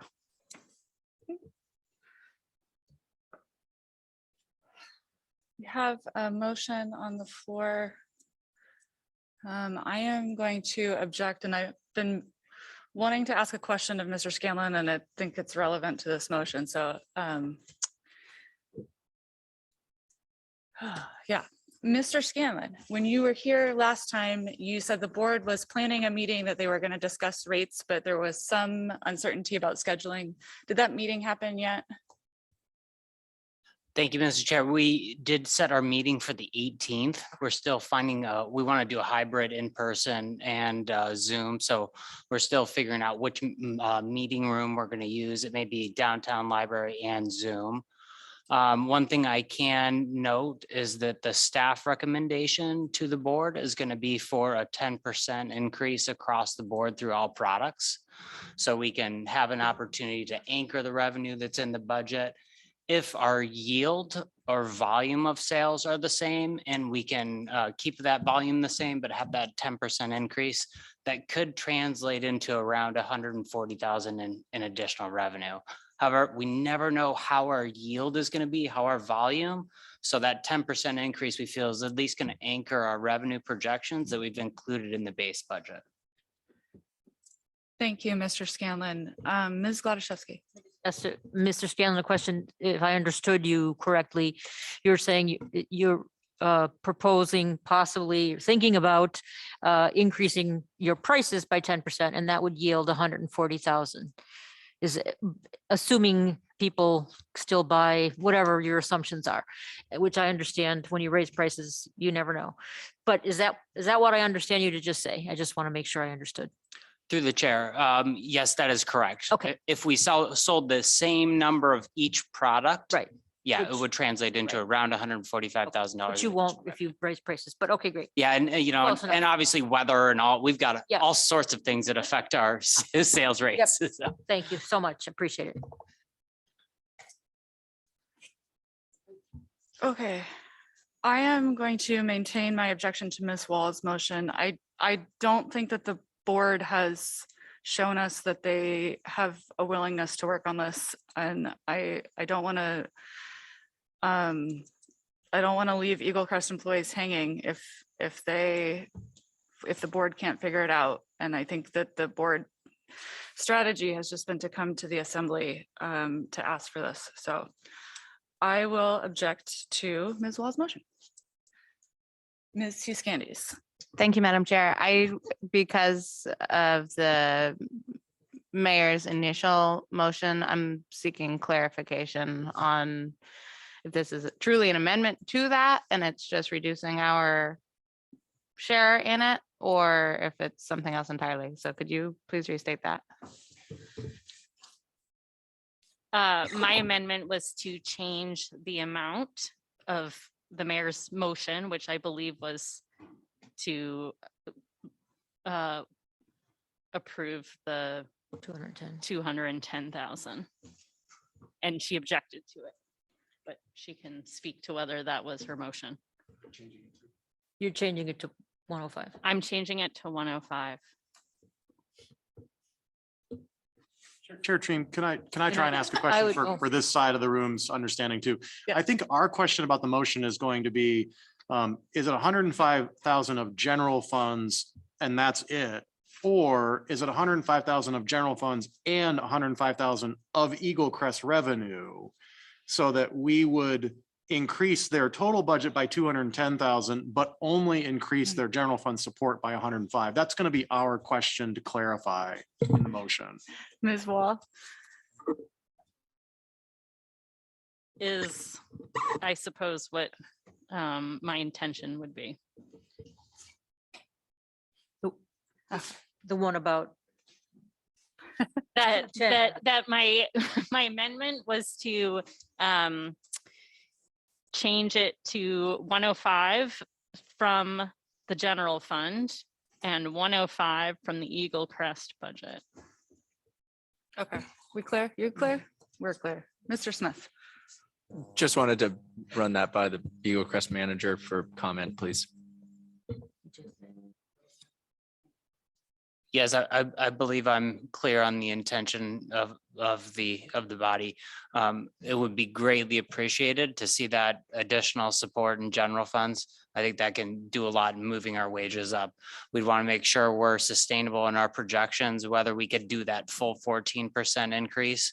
We can definitely do half of that, do a 7% increase, make sure our revenues are coming in so we don't have a big drawdown on general funds.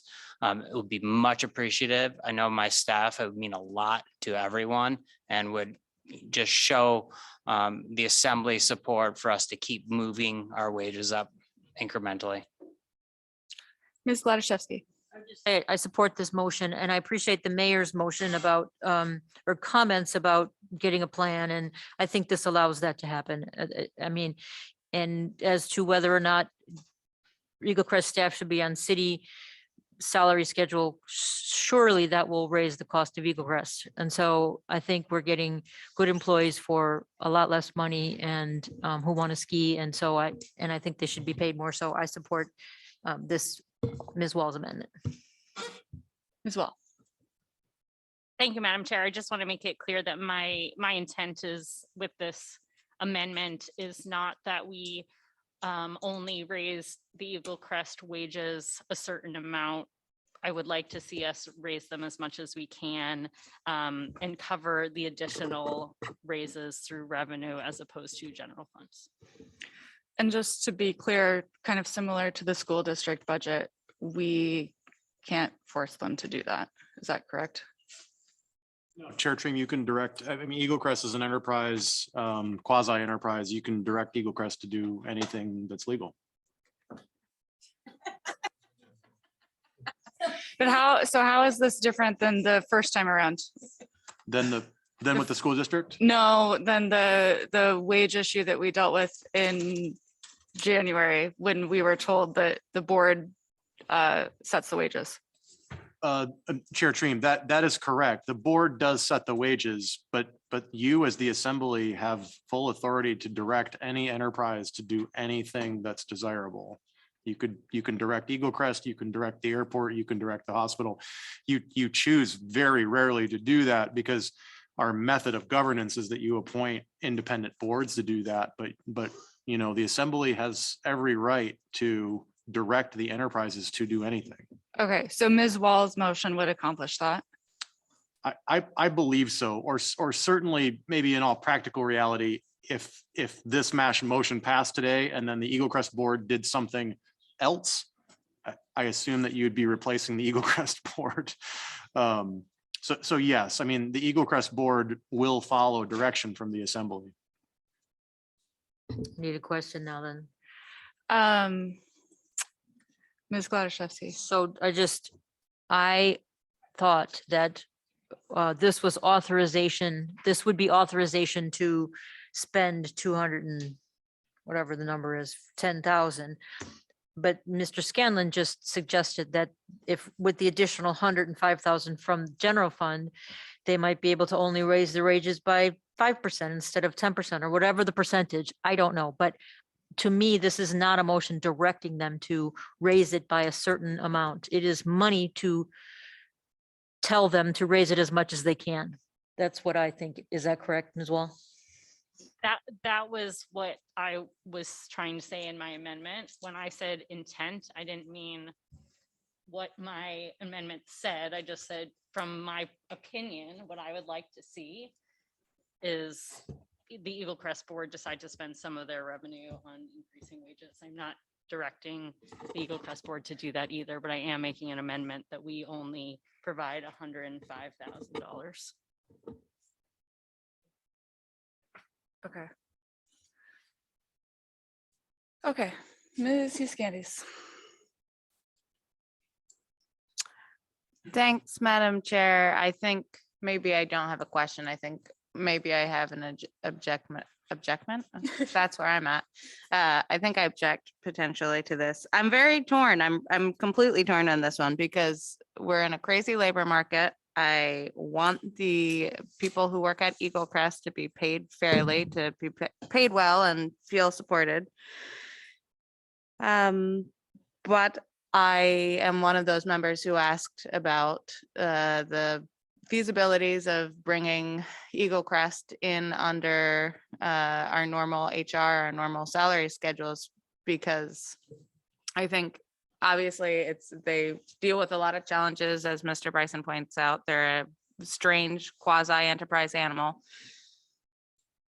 However, ending up where we did with people being paid below minimum wage, I don't have a ton of faith in the plan that will be developed. Not to say that the will is not there, just it might be better put in the hands of like our HR department. But that's a different discussion, and we're here, so I'm not sure why I objected. I guess I'll make that decision before we vote. Mr. Smith. Thank you, Madam Chair. I guess. What was I gonna say? So 105,000 will, the motion by Ms. Wall will increase wages by around 7%. I believe that amount of money, I believe, would increase those wages by around 7%. And then I think there is some flexibility on what Eagle Crest wants to do beyond that. I think this gets us to a little bit of a way. Who knows? Maybe bringing them into the pay scale makes sense, but I don't think we are decided on that by any means. I think just the 105,000 of general fund support to increase wages by 7% moves us in the right direction. While we can still figure out where the end goal is and how we or Eagle Crest or both of us pay for that. So I support the amendment. I was more just saying this, I think, so I could get those points out there. Thank you. Ms. Euskandis. Thank you, Madam Chair. I have a question for somebody on staff. Going through this, thinking of those numbers, just pulling 7% from the air, and they'll try to make it as, I'm sure, whatever they can feasibly. Is Eagle Crest the only city place where right now we're in negotiations? I know we have a weird structure where some are union, some are not, but is Eagle Crest the only group of city employees like this? Yeah, so Chair Treem, it significantly different is Bartlett. So you do not negotiate wages at all for, well, I take that back. Mr. Hargrave negotiates wages for Bartlett. I do believe that comes to the assembly for general concurrence, but you don't approve those negotiations in the same way that you're directly approving the negotiations with our 3 primary bargaining units, and then also for the unrepresented employees. All of the other enterprises, aside from Bartlett, do use the city's pay schedule, including docks and harbors, the airport, the water and wastewater utilities, et cetera. So Bartlett is the big outlier. And then there's Eagle Crest, which uses a totally different pay schedule and is exempt from the personnel rules. So Eagle Crest does stand alone in that regard. Airport, docks and harbors, water, wastewater use CBJ's pay schedules and follow the personnel rules. Thank you. And if I could ask one final question, Mr. Scanlon, when do you, you have year-round employees, but when do you do your seasonal hiring? Typically, we like to do our seasonal hiring around September, October, so we can have enough of a view and see how we're feeling. And usually we're really trying to get the word out to the summer tourism industry workers in August as they're wrapping up. We hope some people have become enamored with Juneau and want to stay. And usually we, have a percentage that do carry over on that. Okay, thank you. Okay, let's call the question on the amendment. I think we're good on that. Ms. Spiegel. Thank you, Chair Treem. I believe I have the amendment correct, but let me know if it's not. On the motion to amend the original motion to support Eagle Crest $210,000 request, instead of 100% of that being funded by general funds, $105,000 will be funded from general funds and $105,000 from Eagle Crest's budget, with the intent that the board will raise wages as much as they can.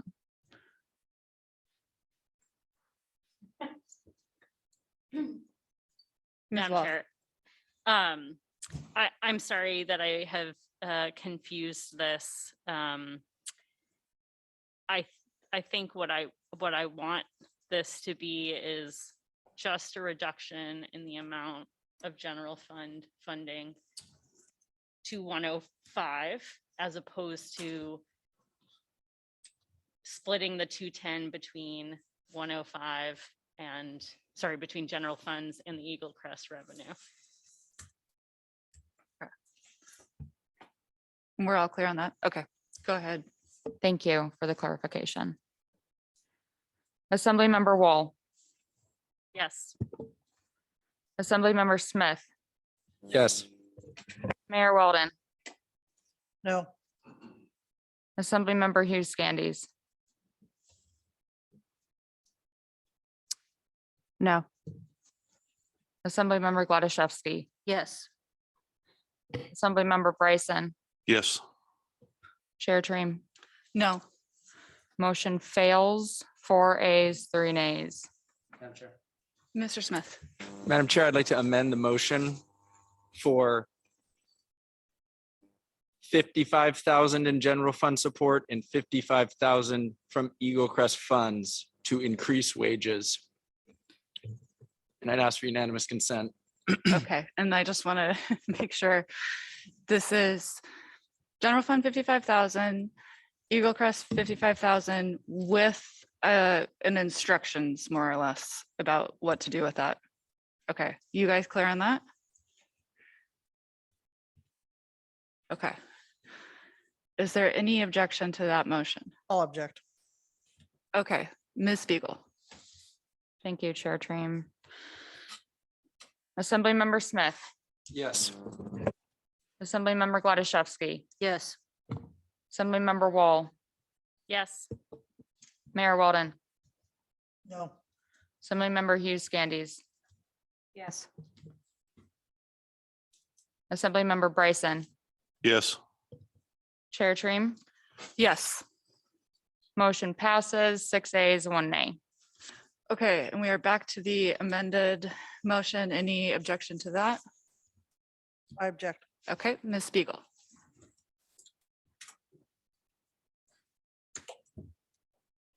Mayor Weldon, No, Assemblymember Smith, Yes. Assemblymember Hughes Scandies, Yes. Assemblymember Wall, Yes. Assemblymember Gladysevsky, Yes. Assemblymember Bryson, Yes. Chair Treem. Yes. Motion passes, 6 ayes, 1 nay. Okay, thank you. That takes care of number 6. Thank you, Mr. Scanlon, for joining us. So there's 18 items on our pending list. I'm hoping we can get through number 9 before a break, but if anybody really needs a break, let me know. So we'll keep moving. Number 7 is the airport GO bond. Madam Mayor. thank you, Madam Chair. I would move to table the airport GO bond indefinitely, as I don't believe there's enough votes to pass. Any objection to that motion? Mr. Bryson, For purpose of the question. microphone. Question, Madam Chair. Tabling this, does that mean we pay or they pay?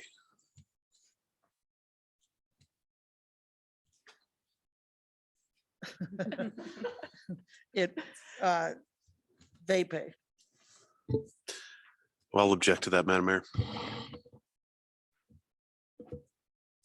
Any further discussion?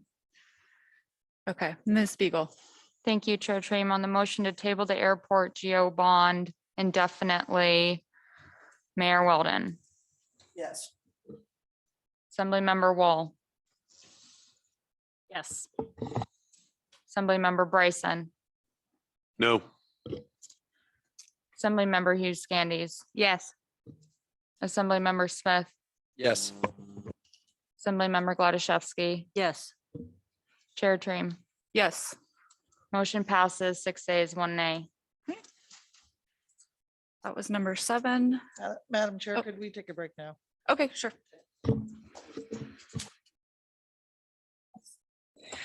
There was information we requested last time that is in the packet. Just want to point that out in case we didn't see it. Mayor Weldon. Oh, thank you. I moved the Downtown Business Association Main Street America operations of $75,000. And I would object for the purposes of an amendment. Okay, go And ahead. my amendment would be to move that and get the funding from the hotel bed tax rather than the general fund.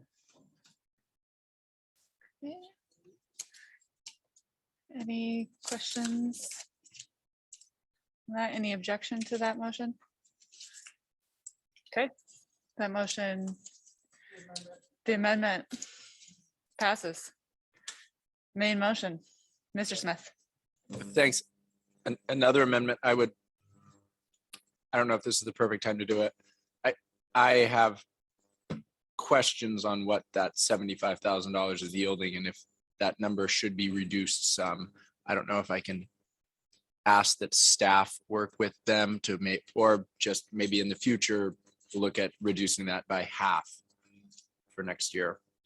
So I guess maybe that's the better direction than putting it on staff. Ms. Glaszewski. Just to be clear, this is one-time funding, so it's not, it won't come back at 75, but you want to make it clear that you want it really to be less than that next year. Yes. Okay, thank you. I just. It's one-time funding that we've given for a few years in a row Yep. now, right? It is. So, One-time projects. yeah. Okay, Ms. Wall. Thank you, Madam Chair. Just a comment that when I was the liaison, I don't think the EBA necessarily understood what our direction was in terms of one time versus long time. I might be wrong, but I think if we want to provide that feedback, maybe they're listening. I don't know, but we should be direct and have that conversation. And it looks like their liaison is nodding. I'll just to respond, they haven't talked to me about this directly, so I will make sure that I convey this message to them the next time we have a meeting. And I am going to object to the main motion. So Ms. Spiegel. Thank you, Chair Train. Mayor Weldon. Yes. Mr. Bryson. Yes. Assembly Member Hughes Candies. No. Assembly Member Smith. Yes. Assembly Member Gladysevsky. Yes. Assembly Member Wall. Yes. Chair Treem. No. Assembly, motion passes 5 ayes, 2 nays. Okay, number 9. This is the Arts and Humanities Council grant. So this is the amount that is over the amount that was in the manager's proposed budget. And the manager's proposed budget had a 10% increase from the prior year. Am I stating that correctly, Mr. Rogers? That is correct. Okay. Mayor Weldon. Thank you. Actually, I have a question first or a confirmation. So just to make sure, Mr. Director, all of these mostly have been ongoing tasks. So if I've done my math right, we have increased our operating budget 344,900, which increased our deficit now to almost 3.8 million. Is that correct? Chair Treem, I scrolled to the bottom of this and what I'm showing that you've done so far is 1.1 million less 75,000 you did from hotel bed tax, which my spreadsheet's just not set up to accommodate, but Madam Mayor, I'm unsure what number you were getting to. So I removed the 540,700 of the MIH because that's a one-time funding. I'm not so concerned with the general fund. We have plenty of general fund. I'm trying to educate my assembly that we are adding to our deficit by voting these ongoing projects in. Because they add to our budget. I think what Mayor Weldon is asking is the total of the requests we approved that are ongoing. That's a much better way to say it. Okay, well, I can just show you those things. So that's this. and this and this. And I guess you paid for that with hotel bed tax. So yes, 344,900 ongoing with general funds. But that adds to our deficit. Correct. Okay, Missy. Go ahead. Oh, follow-up question to that. You had assumed 1.5 million. Is that correct? From the decision list? In the budget summary. Yeah. I think we assumed 1.2 million. 1.2. Okay. Just checking in on where we are against that. I mean, yes. I mean, the mayor is correct. If we talk about FY 24, 344 is what you've done. If we talk about FY 23, it's 344 plus 540 for MIH. Thanks. Mayor Weldon.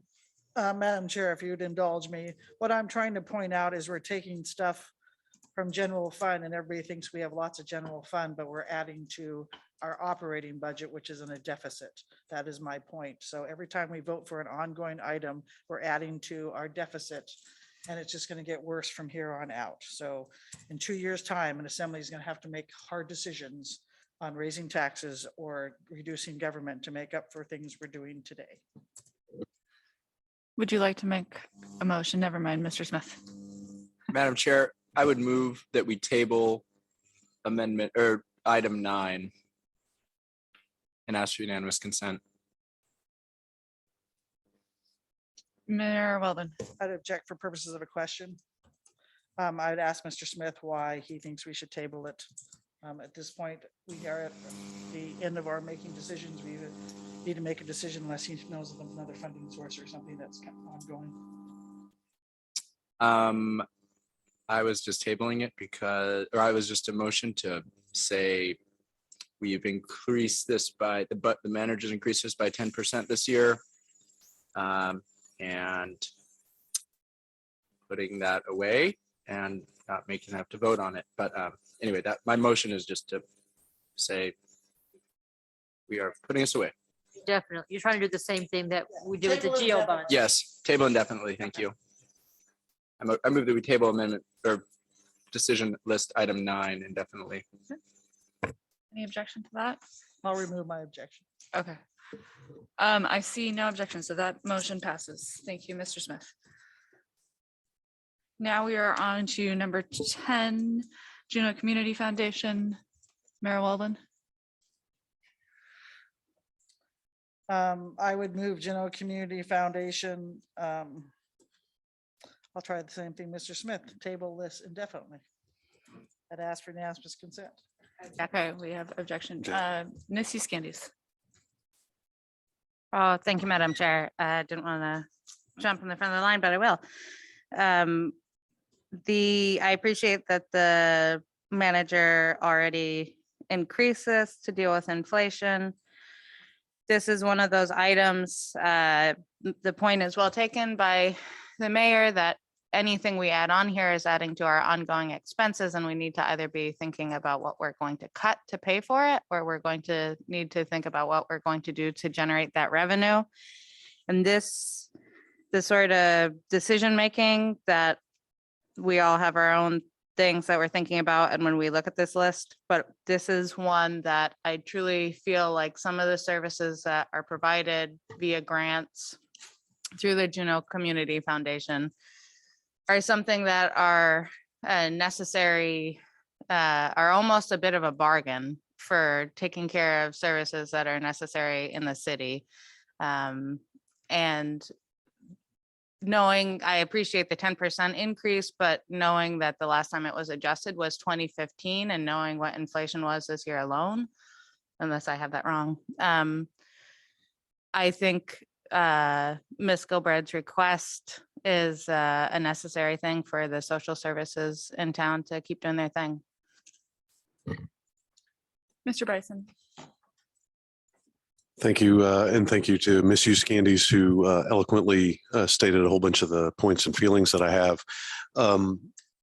We get a deal by this organization performing these tasks instead of us. And if the city was to take on some of these tasks, the cost to us would be significantly greater. I too completely hear the mayor, and we do need to have more conversations how we're going to handle stuff in the future. But this one, I believe that we need to do, or the costs would be greater in the future for us not doing anything now. Thank you. Mr. Smith. Thank you, Madam Chair. I both sides have very, I completely agree in both ways. I mean, an additional $500,000 in ongoing expenses is significant. We debated doing that with childcare for many meetings and multiple months, and we found a revenue source. At the same time, I also agree this money would do a lot of good in the community. I still have some further questions. I guess one of mine is, what if we don't increase it by 500,000? If we increase it by the 150 plus the 10%, I guess what do we lose? Are we going to lose services, or are we just not going to be able to increase services? And I know the needs are many. I guess I still probably want to get more information. I probably need to speak again with Ms. Skilbred. I think this is a hard one. I would not be sad if we deferred this until next week and maybe had some more decisions. I bet unless people are ready to go, I could use more time, but just because it's a big one, and it's a big one. Thank you. Ms. Glaszewski. Thank you, Madam Chair. I wasn't here last week and I'm just catching up. So I'm actually with Mr. Smith on this particular one. It's a big amount of money. We didn't know that if we would get through all of these, I would move that we defer this till next finance meeting. And my fault for not knowing what happened last week. You guys drive me crazy. What? Yeah, we've done pretty good. But I'm not gonna. And the mayor's motion to consider this next week. Okay. Table it until next week. Okay, I'm not gonna object to that. Yeah, you better look like that, Mr. Smith. I won't object. I won't object. It's a losing battle. Mayor Weldon. I will object. I'm going to remind you, this is 0.1 mill rate. Already we're being asked to take the budget and subtract 0.1, and now we're going to have 0.2 that we're going to. So not only are we going to keep the mill rate higher than what people want, we're going to have to add a 0.1 to make this happen. So I'm just reminding people that if you keep voting these things in 2 years' time, we have the savings right now. In 2 years' time, we will not. Please take a moment before next week to look at Mr. Rogers' forecast and see what deficit we're looking at. I'll remove my objection. Ms. Euskendis. Thank you, Madam Chair. I would just add that to that, again, very well appreciated. There are certain services that the city provides or puts money towards. I am prepared to cut other services to pay for this. So I'll stop with that. Okay. We will talk about this one next week. Or we will make a decision next week, and that's happening come hell or high water. So be ready. Number 11 is really just kind of we need a nod of approval on this to merge Juneau Youth Services and JAMI grants into JCF. This isn't a monetary decision, just a procedural thing, correct? Chair Treem, could I might ask the deputy manager to weigh in on this. So I think we've maybe had different feelings about the JAMI portion of this, and there are reasons why. So if you might indulge the deputy manager, I think we'll have a different recommendation. Love to indulge Mr. Barr. Thank you, Chair Treem. So yeah, Mr. Rogers and I have been talking about this, and you know, the reason why you see this request is because we really haven't been touching these, and we think they would generally be better managed at the Community Foundation. However, we are embarking on a project with JAMI, CCFR, JPD, the Mental Health Trust, and Bartlett to stand up the Crisis Now model, which I spoke a little bit about at the last Finance Committee meeting. And I don't know if there's synergy here between this grant that Jamie receives and that work, but I think there might be. We will certainly be working with Jamie much more closely in the coming year than we have in the past. And I certainly wouldn't object and would ask that you consider keeping the $400,000 grant that Jamie has received since CBJ has stopped providing those types of services. By the way, that's the history there, for one more year. Okay, so then the request would be just the Juneau Youth Services part? Okay. Ms. Gladstevsky. An amendment to merge the Juneau Youth Services grant into JCF, into the block grant with JCF for 50,000. I see no objection to that motion. That motion passes. And we are on to item 12, AEYC grant parents as teachers. Mayor Weldon. Thank you, Madam Chair. I'm going to move two together, the AEYC grant, parents as teacher, and the operations, and I would like to table them for a little bit of time until we can see what the state can provide. As you recall, they didn't need this money until December anyway, so we have a little bit of time on this one. So just table it for a future finance, and hopefully Mr. Smith can work magic at the state level. Mr. And if they need a specific time, I'd say 3 months. Mr. Smith. Thank you, Madam Chair. With the state budgets having now moved from the floors, there isn't a lot of magic time left, unfortunately, for FY23. I don't see a pathway. I'm open to it. I'm thinking, but I do not know if there is a good state pathway for the FY23. FY24 is still definitely possible. But maybe we can we table this to next week? Would you revise that motion, Madam Mayor? I'll revise it to table to next week because I'm also working with Mr. Barr on figuring out another source of funding for it. Okay. I see no objection to that motion. That motion passes. So that was number 12 and 13. We're on to the last page. That's something. Number 14, Juneau Human Rights Commission Afghan Refugee Sponsor Circle. Mayor Weldon. I would move that we table this indefinitely until we can figure out some more information on this. This is a big step for us, and it seems interesting that you could fundraise it, but yes, they're asking for the whole amount. Any objection to that motion? Okay, I see none. That motion passes. Number 15, Juneau Human Rights Commission Community Engagement Project. Mayor Weldon. Thank you, Madam Chair. I would move the Juneau Human Rights Commission Community Engagement Project and ask for an amendment. And my amendment would be to modify the $25,000 to $5,000 and have them come up with a plan of how they're going to engage the community, and then have them re-request for more money after they made the plan, but to give them 5,000 if they have some small little things that they could do right now. Mayor Huskis. It's got a great ring to it. Madam Mayor, just a point of clarification. I support that. Would they bring us a plan and then get the disbursement, or we'd give them $5,000 and they bring back a plan, or just if they can do something now with $5,000, just give them $5,000? I was giving them $5,000 and then have them come up with a plan, because perhaps they have some things right now this summer that they could engage the community on. Okay, great. I have no objection. Any further objection? Okay, I see none. That motion passes. That was an amendment. So you have. Oh, sorry. Okay. The amendment passed. Back to the main motion. Any objection to the main motion? I see none. So that motion passes.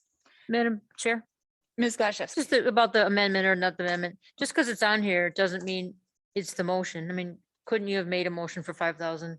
I'm just, I don't want to be technical, but it's not a thing that doesn't, Yeah. we don't have to do what the page says. Anyway, that's all. You're Thank right. you. As we get to our penultimate one. Thank you, Ms. Glashow. You're totally right.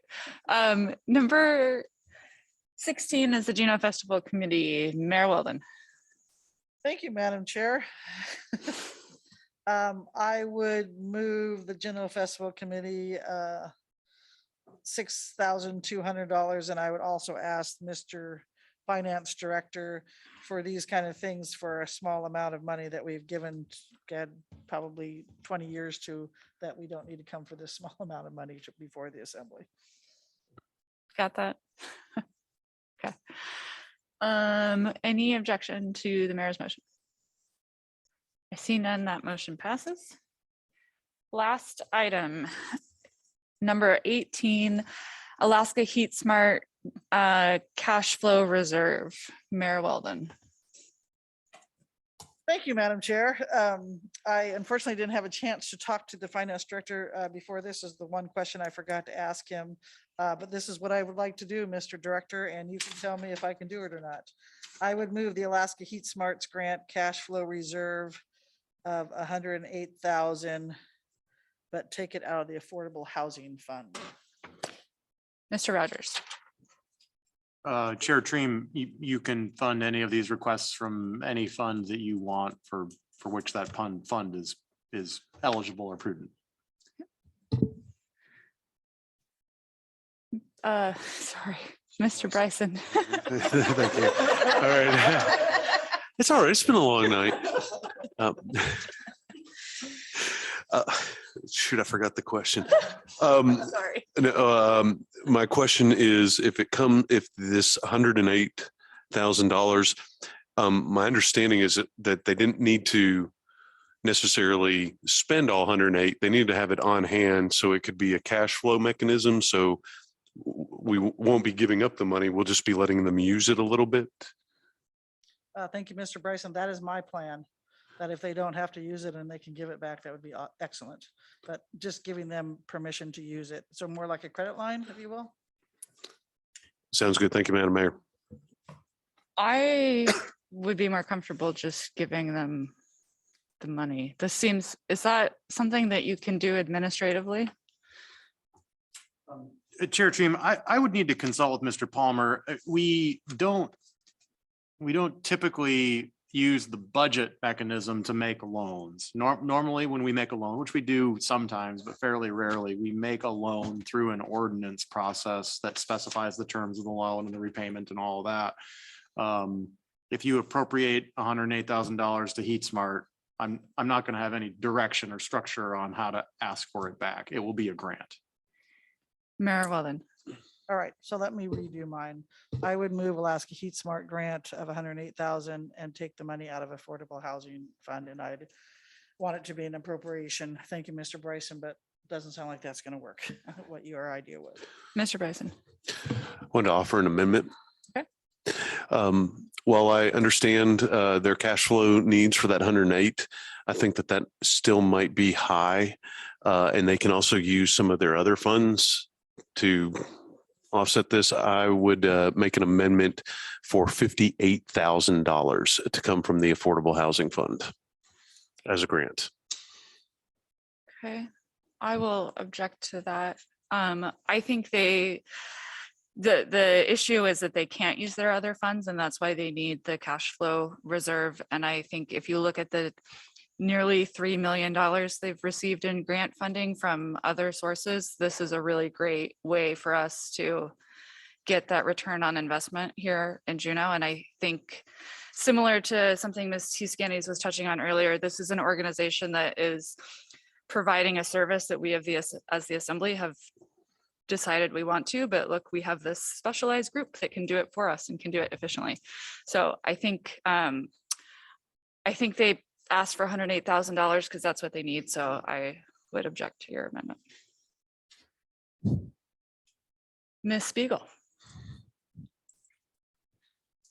Thank you, Chair Treem. On the amendment to the original motion to reduce the amount to $58,000 for a grant to the Alaska Heat Smart to be funded from the Affordable Housing Fund.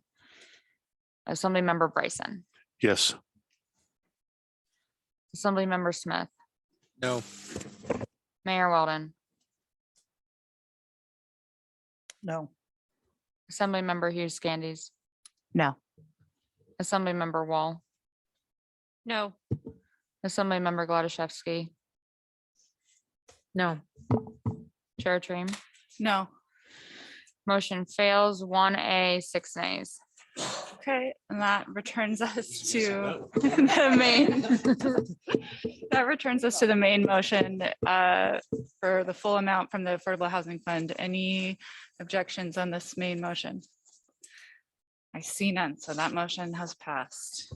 And that is the last item on the decision list for tonight.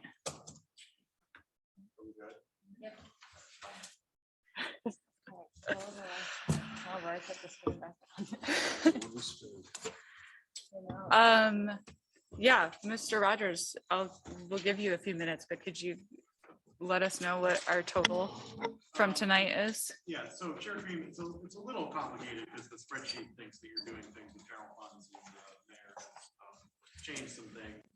So just recording some things here. This is one time from the Affordable Housing Fund.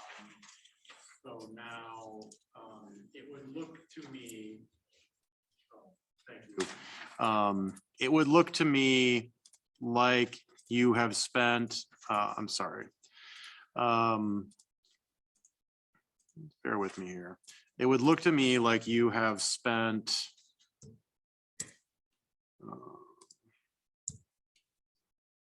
in FY23, 1,038,000 of general funds on the decision list. Now that includes the 142,000 you spent last week on Alaska Heat Smart. So that's not just tonight, but that's what I'm seeing. And we can pretty this up and I can send this out tomorrow to you so you have it more quickly. Then I'll get the packet back to you for next week. And it looks to me, Chair Treem, like the only three open items will be the JCF grant and AEYC for consideration next week. Okay. Thank you, Mr. Rogers. So that is that agenda topic, and we can move on to agenda topic E, which is the passenger fee plan for action. Mr. Rogers or Mr. Watt? I can take it. Maybe Mr. Watt will get a wild hair for some comments here. So on page 77 and 78, you'll see the MPF, the passenger fee plan, same one you've seen before. The one question that came back from the committee was, is answered on page 79, which is the breakdown of municipal services. That's the only new piece of information in the packet. And if you have questions about that, either myself or the manager can answer those. And this, historically, at least, the finance committee has formally taken action to adopt and accept the manager's passenger fee plan, which is in this shape already reflected also in the manager's budget document. Ms. Gladysevsky. Just two questions. One, this memo is from Ms. Pierce and it says my proposal, but this is the manager's, right? I'm just, this is not something different than we've seen, right? Yeah, that's a really good question. So no, it's not something different than you've seen. I think we've never had a tourism manager. It made sense to us at a staff level to transition the responsibility for this particular work process to the tourism manager. The code does require staff, which when the code requires staff to do something, it always says the manager, but requires staff to present you with a plan and all of the artifacts and requests that go with it. So we are required by code to give you this every year, but it is a change to come from Ms. Spears rather than from the manager. Okay, and then my real question is dock electrification, 2.64 million. What does that buy us again? Is that Mr. Watt? Mr. Watt's got his hand up. Yeah. Chair Treem, so 2.6 million, it gets you a down payment on a very expensive project. So I think the estimate for each dock is on the order of 12 million. So it gets you started in your funding, but due to passenger projections this year and then the negative passenger fee fund balance that we carried forward, that's the limit of what we can afford out of passenger fees. Docks and Harbors has been working on 2 federal grant applications And it's my assumption that dock electrification is going to take some financing vehicle to achieve the project. It's just too much money to fund out of 1 or 2 fiscal years. Just to follow up, so it's not, this doesn't, well, 2.64 million will sit in a project until we have a project to fund. It's not going to buy anything specific right now. Because we haven't decided exactly and said, yes, we're down for the 12 million project or the 16 million project or whatever it is. This 2 point, I just want to understand whether this buys something specific that we're agreeing to, or we're just saying it goes into a fund, which I'm totally fine with. It's the buying something that I don't know what we're buying. Mr. Watt. Chair Chairman, if I may, so that is mostly correct, except for we did have the request for the new transformer that AL&P advised us was necessary to allow for additional dock electrification connections and allow for more efficient transfer of loads. That's something that I think needs a little more assembly attention and can be afforded out of this 2.6 million. But essentially, the deputy mayor is correct. It does not bias dock electrification. Just again, we as an assembly have not examined the entire dock electrification and how much it's going to cost. And if suddenly it costs $30 million a dock, we might not want to do it. I don't even want to buy a transformer if it's going to be $2 million or whatever. I don't know how much that costs until we got the whole thing. So I don't object at all to putting it in a fund, which I agree that it's going to cost a bunch of money, but I don't know that we've approved anything yet. So you're kind of hedging your bets and saying, yeah, we're going to buy a transformer with this. And I don't know that we said we are. Did we say we are? Some meeting that I missed? Mr. Watt. No, the deputy mayor is correct. The assembly has not said that we are. So with regard to dock electrification, substantial more funding is necessary to do the project, regardless of what it costs. And the assembly will have to appropriate funds one way or other. And that would be the mechanism whereby the assembly agrees to do the project. With regard to the transformer, the deputy mayor is also correct. The assembly has not agreed to fund purchase of the transformer, but this amount in the CIP would allow purchase. And I do think that needs to come back to the assembly for discussion or approval before that moves forward. Okay, thank you. Thank you, sir. Mayor Weldon. I was just gonna help Mr. Watt out, but he did just fine on his own. Excuse me.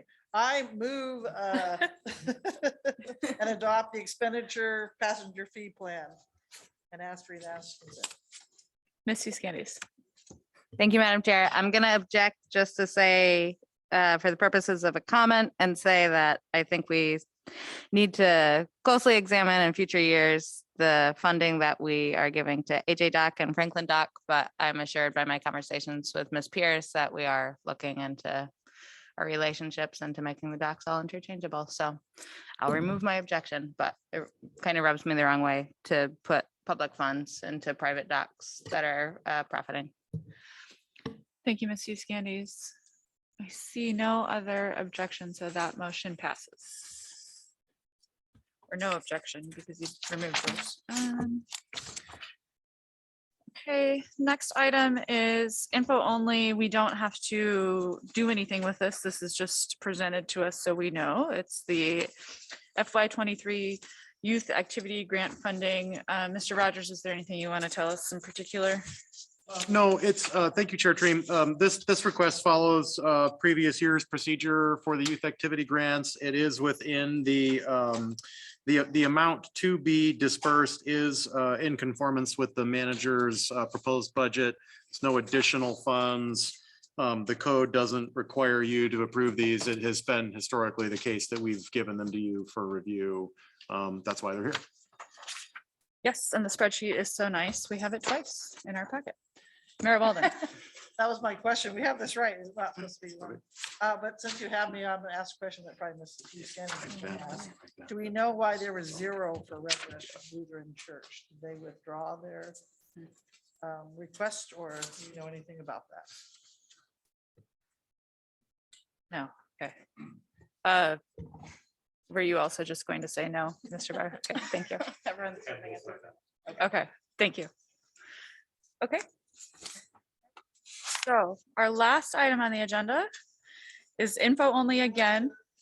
Mayor Walden.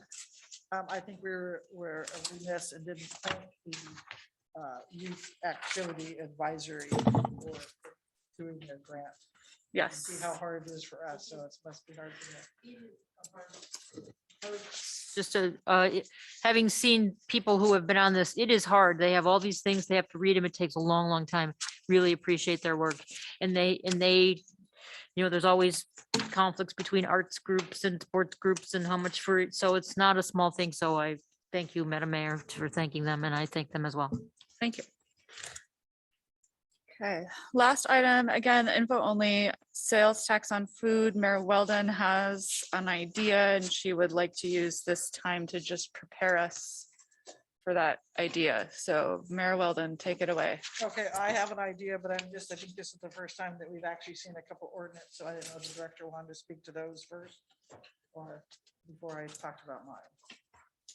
Chair Treem, I can do that. I can just walk you through these couple of things real fast. We don't need to dwell on them, but starting on page 84 is an ordinance that would place a question on the ballot to adjust the summer sales to the total summer sales tax rate to 6% by adding a seasonal 1%. So the key piece of this ordinance that you see in the toward the lower third of page 85, effective April 1st through December 30th, there would be an additional 1% sales tax. And then it explains obviously the way in which the ballot proposition gets onto the ballot.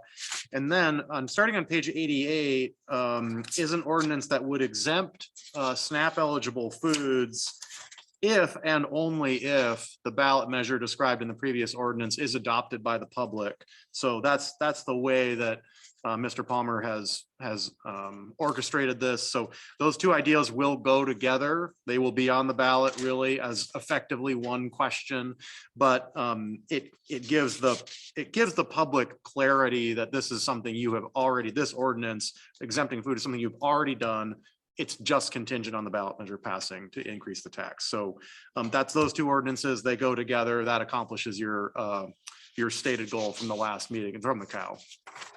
Thank you, Mr. Rogers. Are there questions on that, I guess, before we get to Mayor Weldon's draft ordinance? Okay, go ahead, Mayor Weldon. Thank you, Madam Chair. This is just a different idea. I understand the intent of removing the sales tax on food is because it's a regressive tax and it hits the lower income more as they pay more of a percentage of their income on food. But to be make it a simple thing, I believe you're using a very blunt instrument instead of a scalpel. So my ordinance is trying to be the scalpel and carve out the people that need this program as opposed to many of us that don't need the break on paying taxes on food. So in a nutshell, all it does, it's the intent is to treat it similar to the senior citizens hardship grant. And this would be rebate to offset sales tax charge on food for people that meet certain income levels, which can be remained up for debate. Doesn't have to be what this is in here. Anyway, Mr. Rogers had calculated that someone spends roughly, or actually a household spends roughly $143 on sales tax on food a year. And so that's why it's 150. Again, that could be changed as needed. And then the income level is to not exceed 250% of the most current US federal poverty guidelines, which could be changed. And basically all they'd have to show is their income level. They have to be a resident of the state and a resident of the city. And they can't have already received the senior citizen hardship rebate, because that would be double dipping. And I'm introducing it now for a couple of reasons. Number one, I want people to see it before we saw the sales tax on food up at the assembly, but also just in conversations with people, I've run into many people that says we're willing to pay our sales tax on food, and this is going to be complicated for businesses to change their sales tax twice in 1 year, as we increase it in the summer and then decrease it in the fall.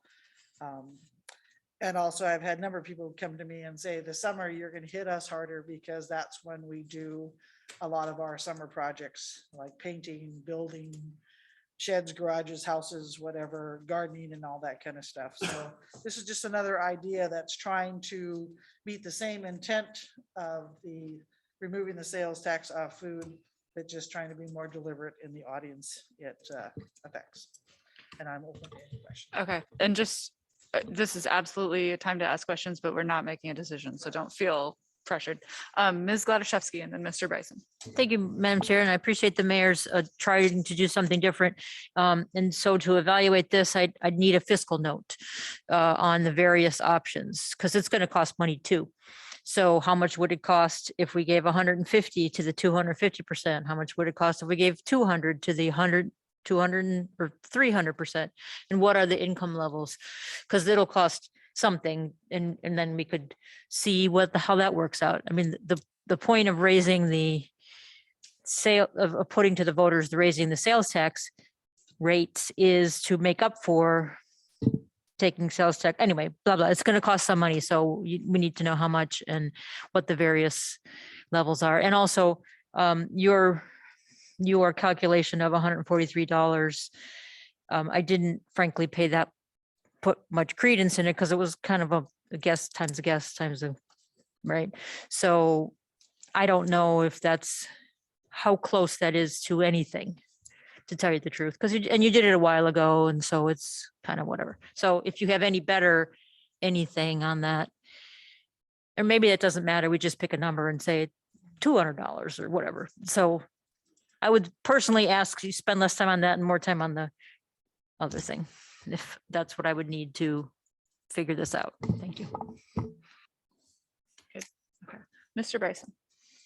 Thank you, Madam Chair. There's a couple things that really worry me about this. At $143 for the year, that means that they only spent $2,900 in the entire year on food. I think Is the that- I don't decimal's point. If it says 100 and, well, this one says 150 annually, but we talked about the average of $143 savings, or $143 in sales tax is what they paid. That's 5% of roughly $2,900, which strikes me as a That's wrong. very low number for a family's year-long supply. So this number could be significantly higher if we remove the sales tax on food for all families. And I was thinking 2,900, that would not cover my family for a year of food. The other thing, and the mayor touched on this briefly, is the number of businesses that would suffer during this summer. We take the furniture store that only caters to Juneauites, that it would harm them in the summer. We take the paint store. There's numerous number of retail outlets that putting an extra 1%, while it doesn't sound like a whole lot, you're adding 1% to the cost of doing business for each of those businesses. And if they're not a tourism related business, then that penalty or that weight is bore solely by Juneauites. And the rule of unintended consequences says that if we don't do this very carefully, we will harm local businesses that are trying to operate here year round, including people that sit on this assembly that have year-round business. I mean, it will impact Juneau businesses. So I think we have two things wrong. I think we have the amount of money that would be paid in sales tax or would be saved by each family that would qualify for this. And then the consequence that would fall on Juneau businesses, 5 to 6% doesn't sound like much, but if you're the owner of the business and you know exactly how much that's going to add to the products that you're trying to sell to locals, it's going to hurt. This isn't a perfect plan, although I do want to help with sales tax on food. We don't have a good plan yet. Thank you for the time. Chair Treem. Mr. Rogers. I don't know that we intend to debate this tonight, but I want to correct what is a misunderstanding. The $143 is a number of, is the amount of savings based on the difference between the savings on food versus the additional amount of tax you'll pay in the summer. Okay. $150 a year is not the amount of tax that people pay on food. So lots of people have tried to back into some kind of math about how much food you spend. That's not the way the math works.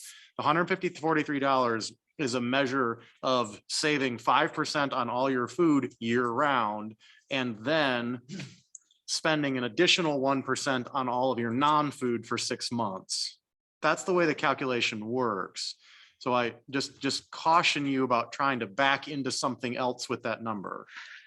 So I would offer the idea that if we went with the mayor's plan and we have it more targeted and more focused, you know, that we increase that number to be maybe more realistic about the sales tax on food part. Just seems like our policy goal that might help target our policy goal more. But I know that the amount is totally up for discussion and we can have those debates at a future time, but that might be one way to think about it.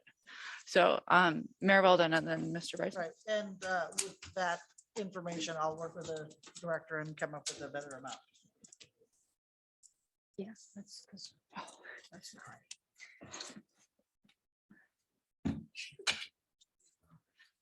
Mr. Bryson? Okay. I mean, people spend Mr. Mr. Smith. You know. Thank you, Madam Chair. I appreciate what the mayor is trying to do. A couple of concerns I have, I guess, just is in terms of like program uptake. I'd be curious, what percent of eligible seniors apply for the hardship exemption? People won't do it because they don't know about it. They won't do it. There's many reasons why people may not sign up for a program that they are eligible for. Pride, organization, whatever. Again, many options. I totally understand what the mayor's trying to do, and I appreciate it. I guess my concern is by trying to be too tactical, we're going to miss many people that a broader policy change would help. And I've been hearing some feedback from folks as well, and I think there's plenty we need to look at. I've made some calls about, can Costco just change their sales tax system twice a year? Is that easy or hard? I do want to know what percent of SNAP, what percent of a SNAP eligible person SNAP benefits cover their food budget. Plenty of questions. I just don't know if a super tactical or super specific program like this is actually going to help the broader population that we're trying to help. Again, nothing is perfect, but that's my concern just overall with this idea. Thank you, Mr. Smith. Ms. Hughes Candies. Thank you, Madam Chair. I appreciate Mayor Weldon bringing this forward so we could look at it and think about it and come up with questions. And it is not my, I appreciate her desire to tailor it a little bit. I will say that for me personally, I definitely want to make sure we do our due diligence, that we are considering how this impacts businesses and we're considering unintended effects. It is a great benefit removing sales tax on food. It has a proportionately greater benefit to our lower income residents, but they are not the only ones that will affect. And for me, ideologically, that's not, it's not a scalpel surgery that I'm looking to do necessarily. Because I do think tax on food is a regressive structure, and I've heard great excitement from a lot of members of the community who just think it's a good idea or are excited to get the chance to vote for it, which brings me to maybe some comments and then a question for Mr. Rogers, but Mr. Bryson just said, we're not there yet. We don't have the right solution yet.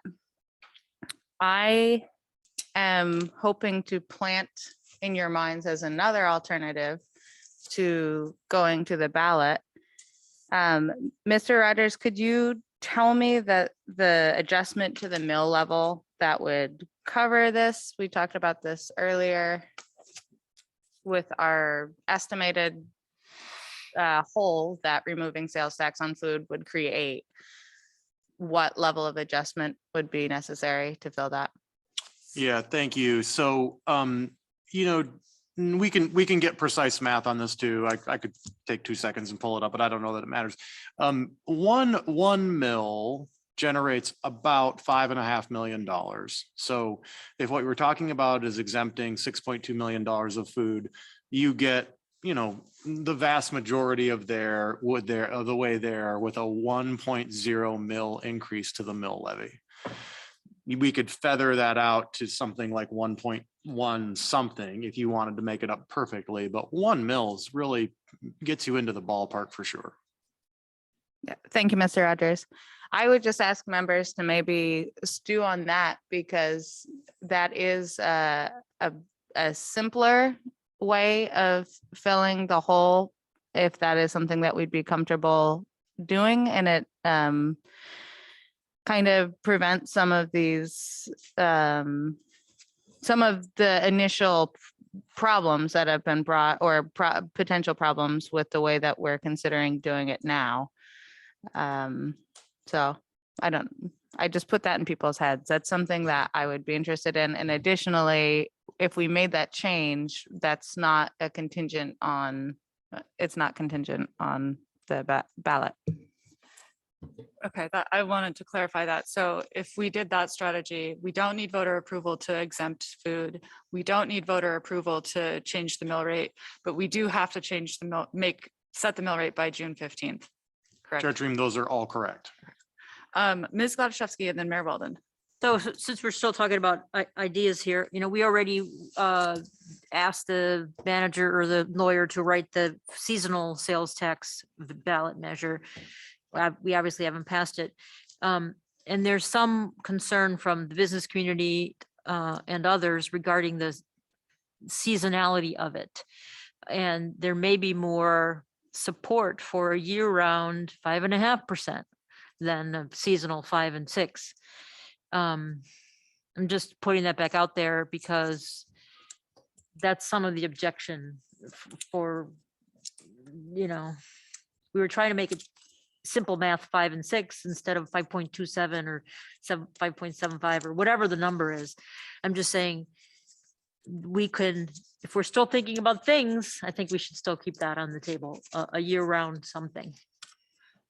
Thank you, Ms. Gladszewski. I'm glad you brought that up, because I actually was going to bring that up as well and ask if the body would object if we asked Mr. Palmer to draft that. I know we made that decision in the cow, but I think I've learned a lot since that cow from people who have reached out, and that's not really Costco I'm concerned about. I'm sure they could figure it out, but I've heard from a number of smaller business owners that it would be very difficult. So I think it sounds good to keep that option in play too. Yep. Mayor Weldon. Thank you, Madam Chair, and which is one of the reasons I'm proposing my thing, which may or may not get traction, I don't know, but try not to come up with that one big $6 million hole in the budget. And why I appreciate your saying that if we went to 1.0 mill rate increase to pay for the sales tax off food, why we don't have to go to the voters. I certainly would move that to the voters for an advisory ballot, because that's a huge mill increase rate.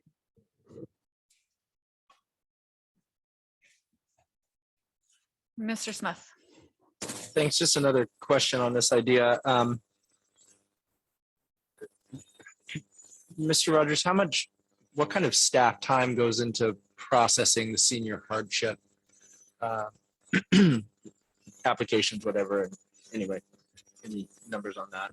Assemblymember Smith, Chair Treem, yeah, a lot actually. And I could I could bring back a little information, we a little bit shield you from some of that, but I can tell you that as sales tax office staff hears about more rebates and more traffic for rebates, it gives them cause for concern. And one of the things that is kind of worth noting about the sales tax office is that the sales tax office processes all of the senior exemption cards, which have to be renewed, processes all the senior hardship rebates. And just generally speaking, we work really hard to make that office efficient, but the more time that they spend doing those things is less time that they do sales tax compliance. It's just a reality, I think, as and I try not to crow about it because we're trying to make it work, but we lost a position out of the sales tax office 2 years ago. So it's already a smaller team than it was doing the same amount of work. I would hope that whatever the assembly devises now, we can adopt and implement without additional staff, but it does depend on how complex that is and what we think the volume is going to be. I cannot promise you that it wouldn't necessarily take another pair of hands if the approach became, complex. Or not complex, but high volume, I should say.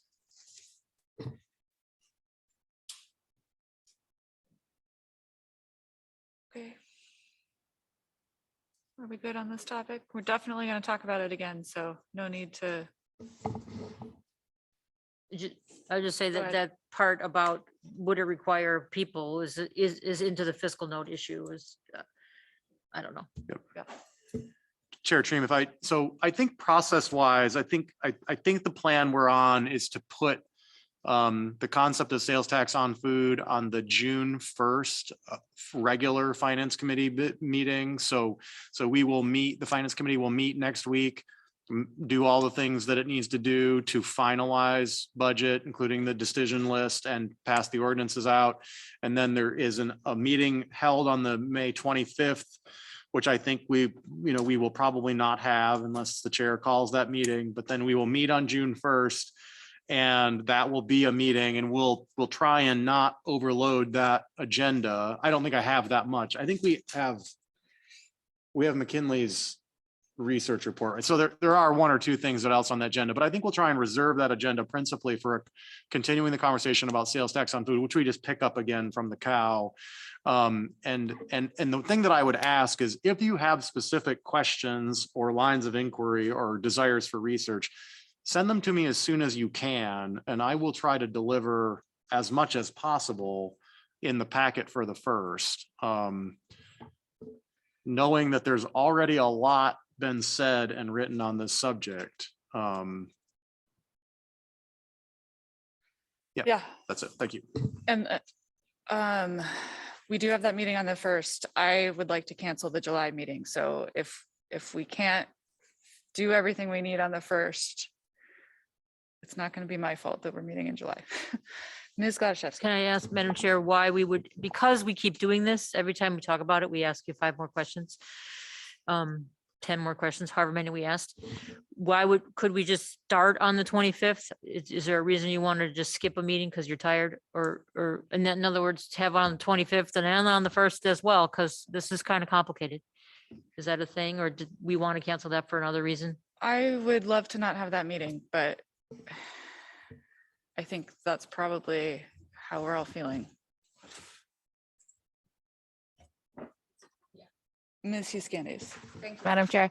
I had a similar thought, but what is remind me the deadline that we need to, this is going to the ballot? So so these ordinances will be introduced on Monday. And then Monday, the 16th. And I don't have an assembly calendar in front of me, but the June 1st meeting is between 2 assembly meetings. So presumptively, you could take action on these at the June 15th meeting. If you're unable to take action on them on the June 15th meeting, because you're still thinking, researching, don't have agreement, I do believe that you can delay at least 1, if not 2 assembly meetings with your consideration before we hit the very end where the clerk is unable to get the ballot measure on. Mr. Barr might know that. Yeah, unless you want to make changes to the budget, right? You would have to make those by June 15th, correct? Like property tax Yes. consideration. The mill rate does have to be determined by June 15th. So that window will close on June 15th, at least for FY '23. But putting something onto the ballot, that ordinance could continue at least one additional meeting beyond June. And the assembly meeting in June is on the 13th. Thank you. 13th. Yeah, okay. Okay, so if we were gonna go the mill route, we'd need to do it then. Thank you.